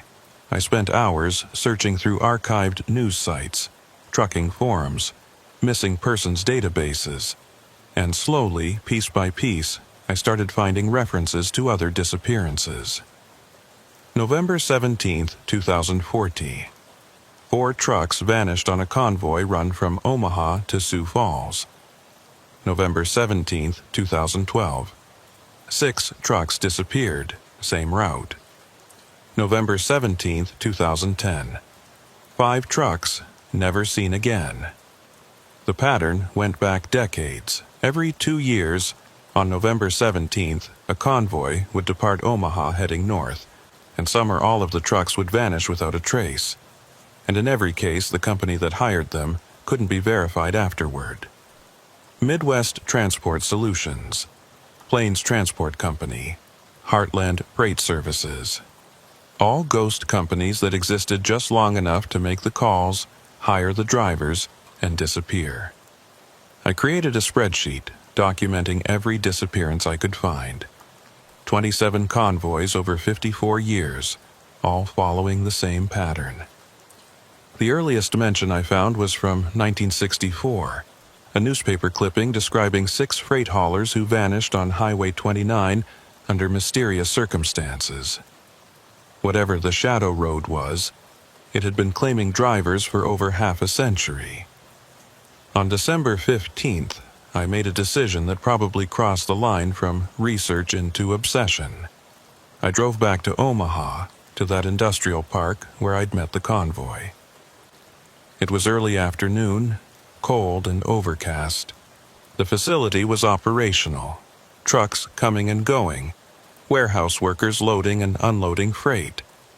I pulled into the parking area where we'd staged that night and got out. Everything looked normal, regular industrial operations, nothing sinister or strange. But I walked to the exact spot where I'd parked my truck that night, and I noticed something odd. The pavement was darker there. Not just dirty, actually darker like it was made of different material. And when I knelt down and touched it, the asphalt felt wrong, colder than it should be, and slightly soft, like it hadn't fully solidified. "Can I help you?" I turned to find a security guard approaching, hand near his radio. "Sorry, I used to work a run out of this facility. Just checking on something. You need to leave if you don't have current business here." "Right, yeah, I'm going." As I walked back to my truck, I glanced over my shoulder. The dark patch of pavement was gone.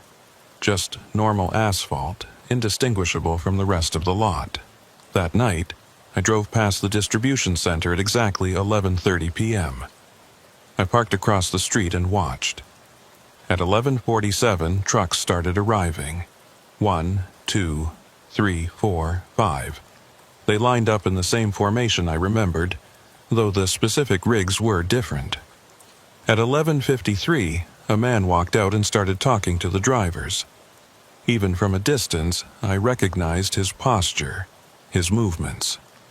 Jackson Hart. I grabbed my phone and zoomed in, snapping photos as quickly as I could. But when I looked at the images, they were distorted, blurred, and pixelated, like the camera couldn't quite focus on what it was seeing.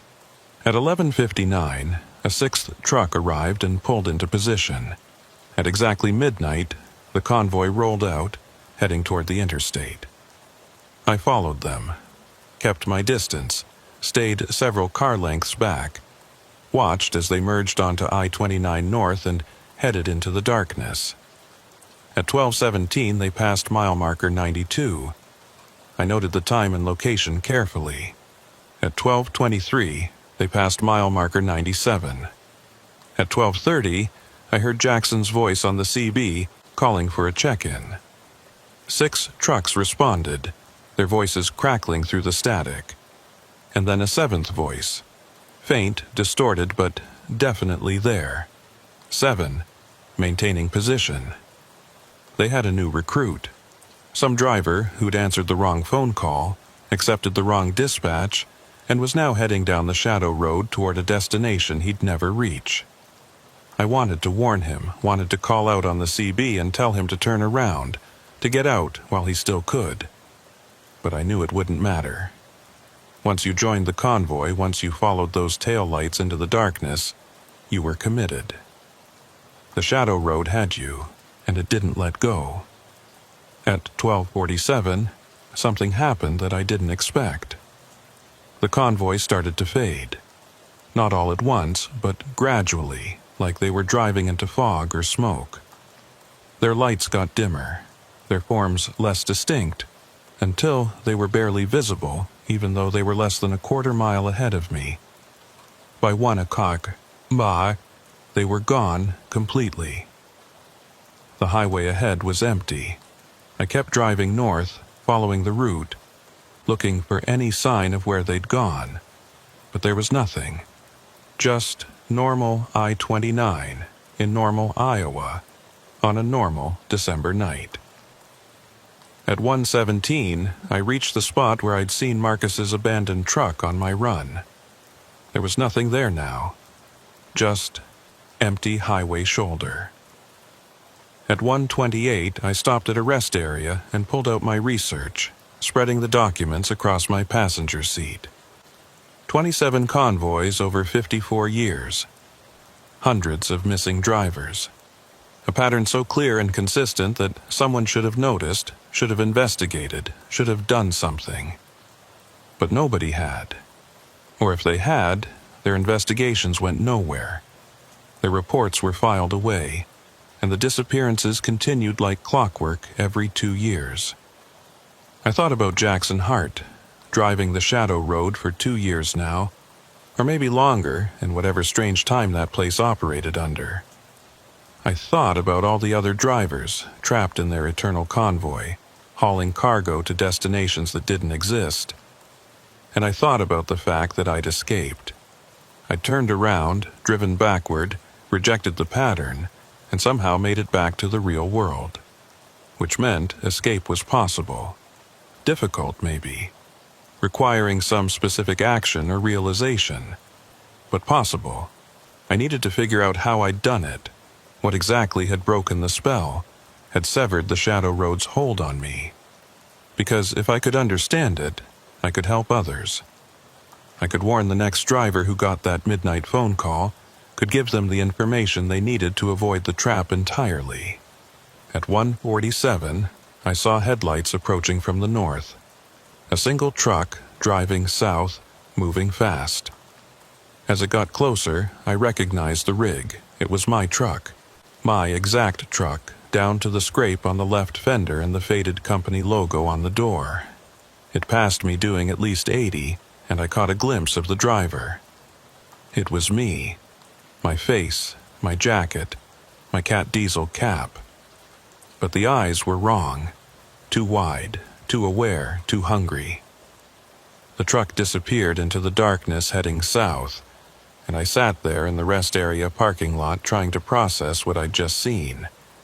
That was my shadow, my doppelganger, the version of me that had stayed on the Shadow Road, that had accepted the eternal drive, that was now part of the phantom convoy.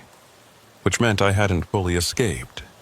Part of me was still there, still driving, still following those taillights into the endless night.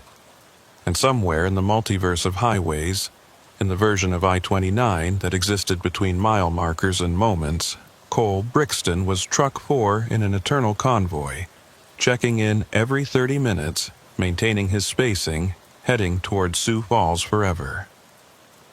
At 2:00 a.m., I made another decision.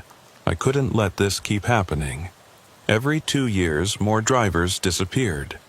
More trucks joined the phantom convoy. More people fell through the cracks in reality and ended up on the Shadow Road. I had to find a way to stop it, or at least to warn people, to shine a light on the pattern and force someone to investigate, to acknowledge, to intervene.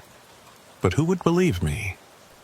I had photos that wouldn't develop properly, memories that couldn't be verified, a logbook entry that proved nothing except that I'd driven somewhere that night. I didn't have evidence. I had a story, and stories aren't enough. Unless unless I made sure the next convoy didn't disappear, unless I followed them, documented everything, and brought back proof that couldn't be dismissed or explained away. It was a dangerous plan, maybe a stupid plan, but it was the only plan I had, and I had exactly 23 months to prepare for it. Because November 17th would come again, the Shadow Road would open again, and when it did, I'd be ready. 23 months is a long time to obsess over something. Long enough to lose your wife, your friends, your sense of proportion. That's what happened to me between December 2018 and November 2020. I stopped taking regular routes. I spent all my time researching, documenting, preparing. I filled 3 notebooks with information about the disappearances. I turned my apartment into what my ex-wife called a serial killer's evidence board before she left. On November 17th, 2020, at exactly 10:30 p.m., my phone rang.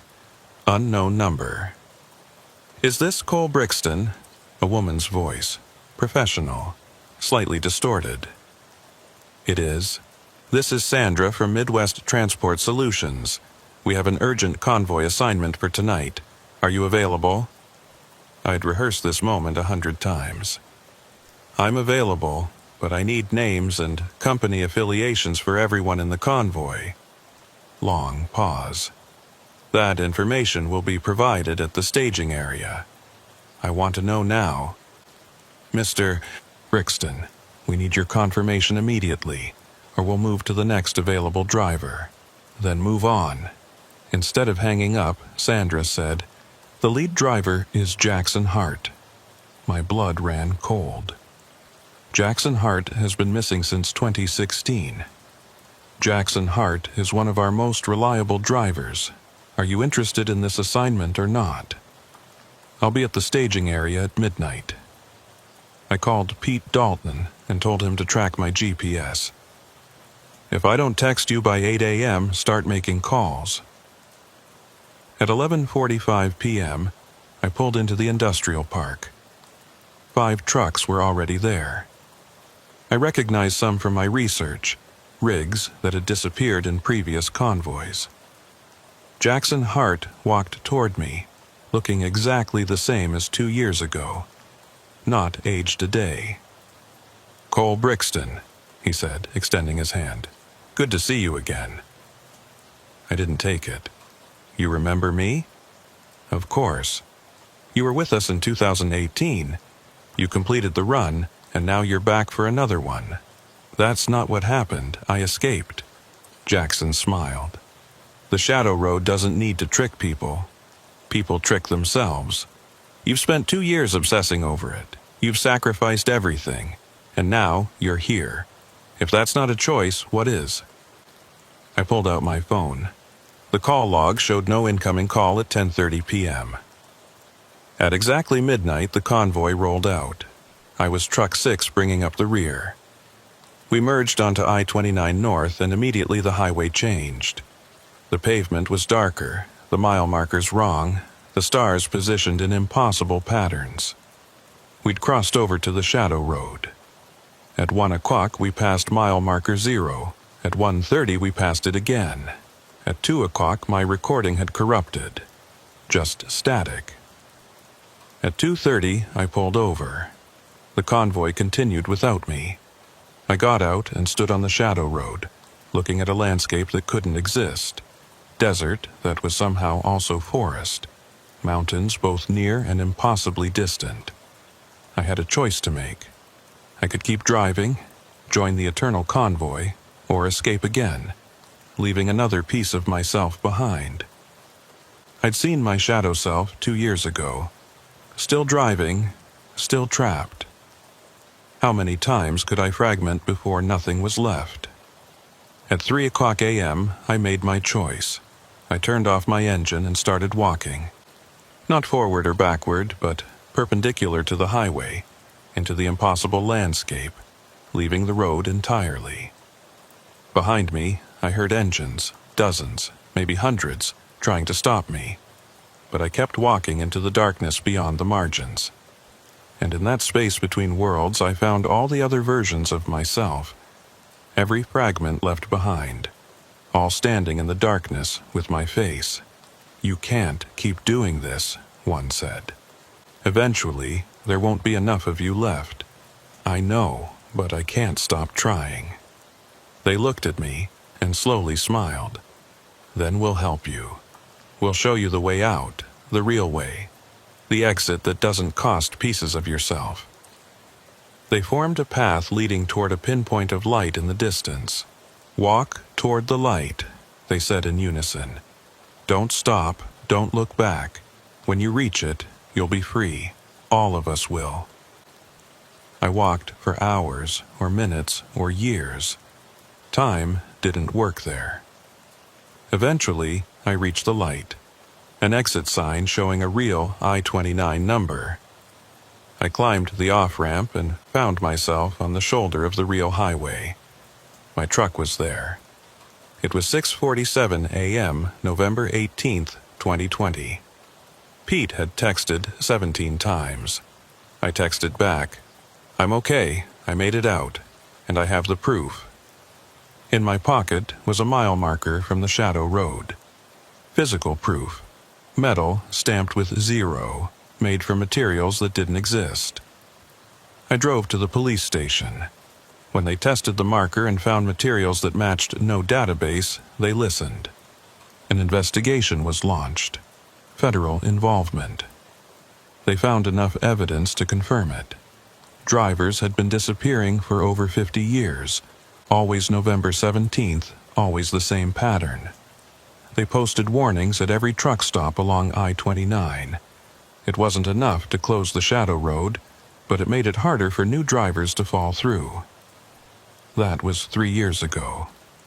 I still drive, but not convoys. I stay away from I-29 on November 17th. So far, no new disappearances. Maybe the Shadow Road is dormant. Maybe waiting. Maybe it's just patient, knowing eventually someone will answer that phone call, accept the dispatch, show up for a convoy that doesn't exist. Someday, someone will say yes. Maybe even me again. Because part of me wonders if I really escaped at all, or if I just found a deeper layer of the trap.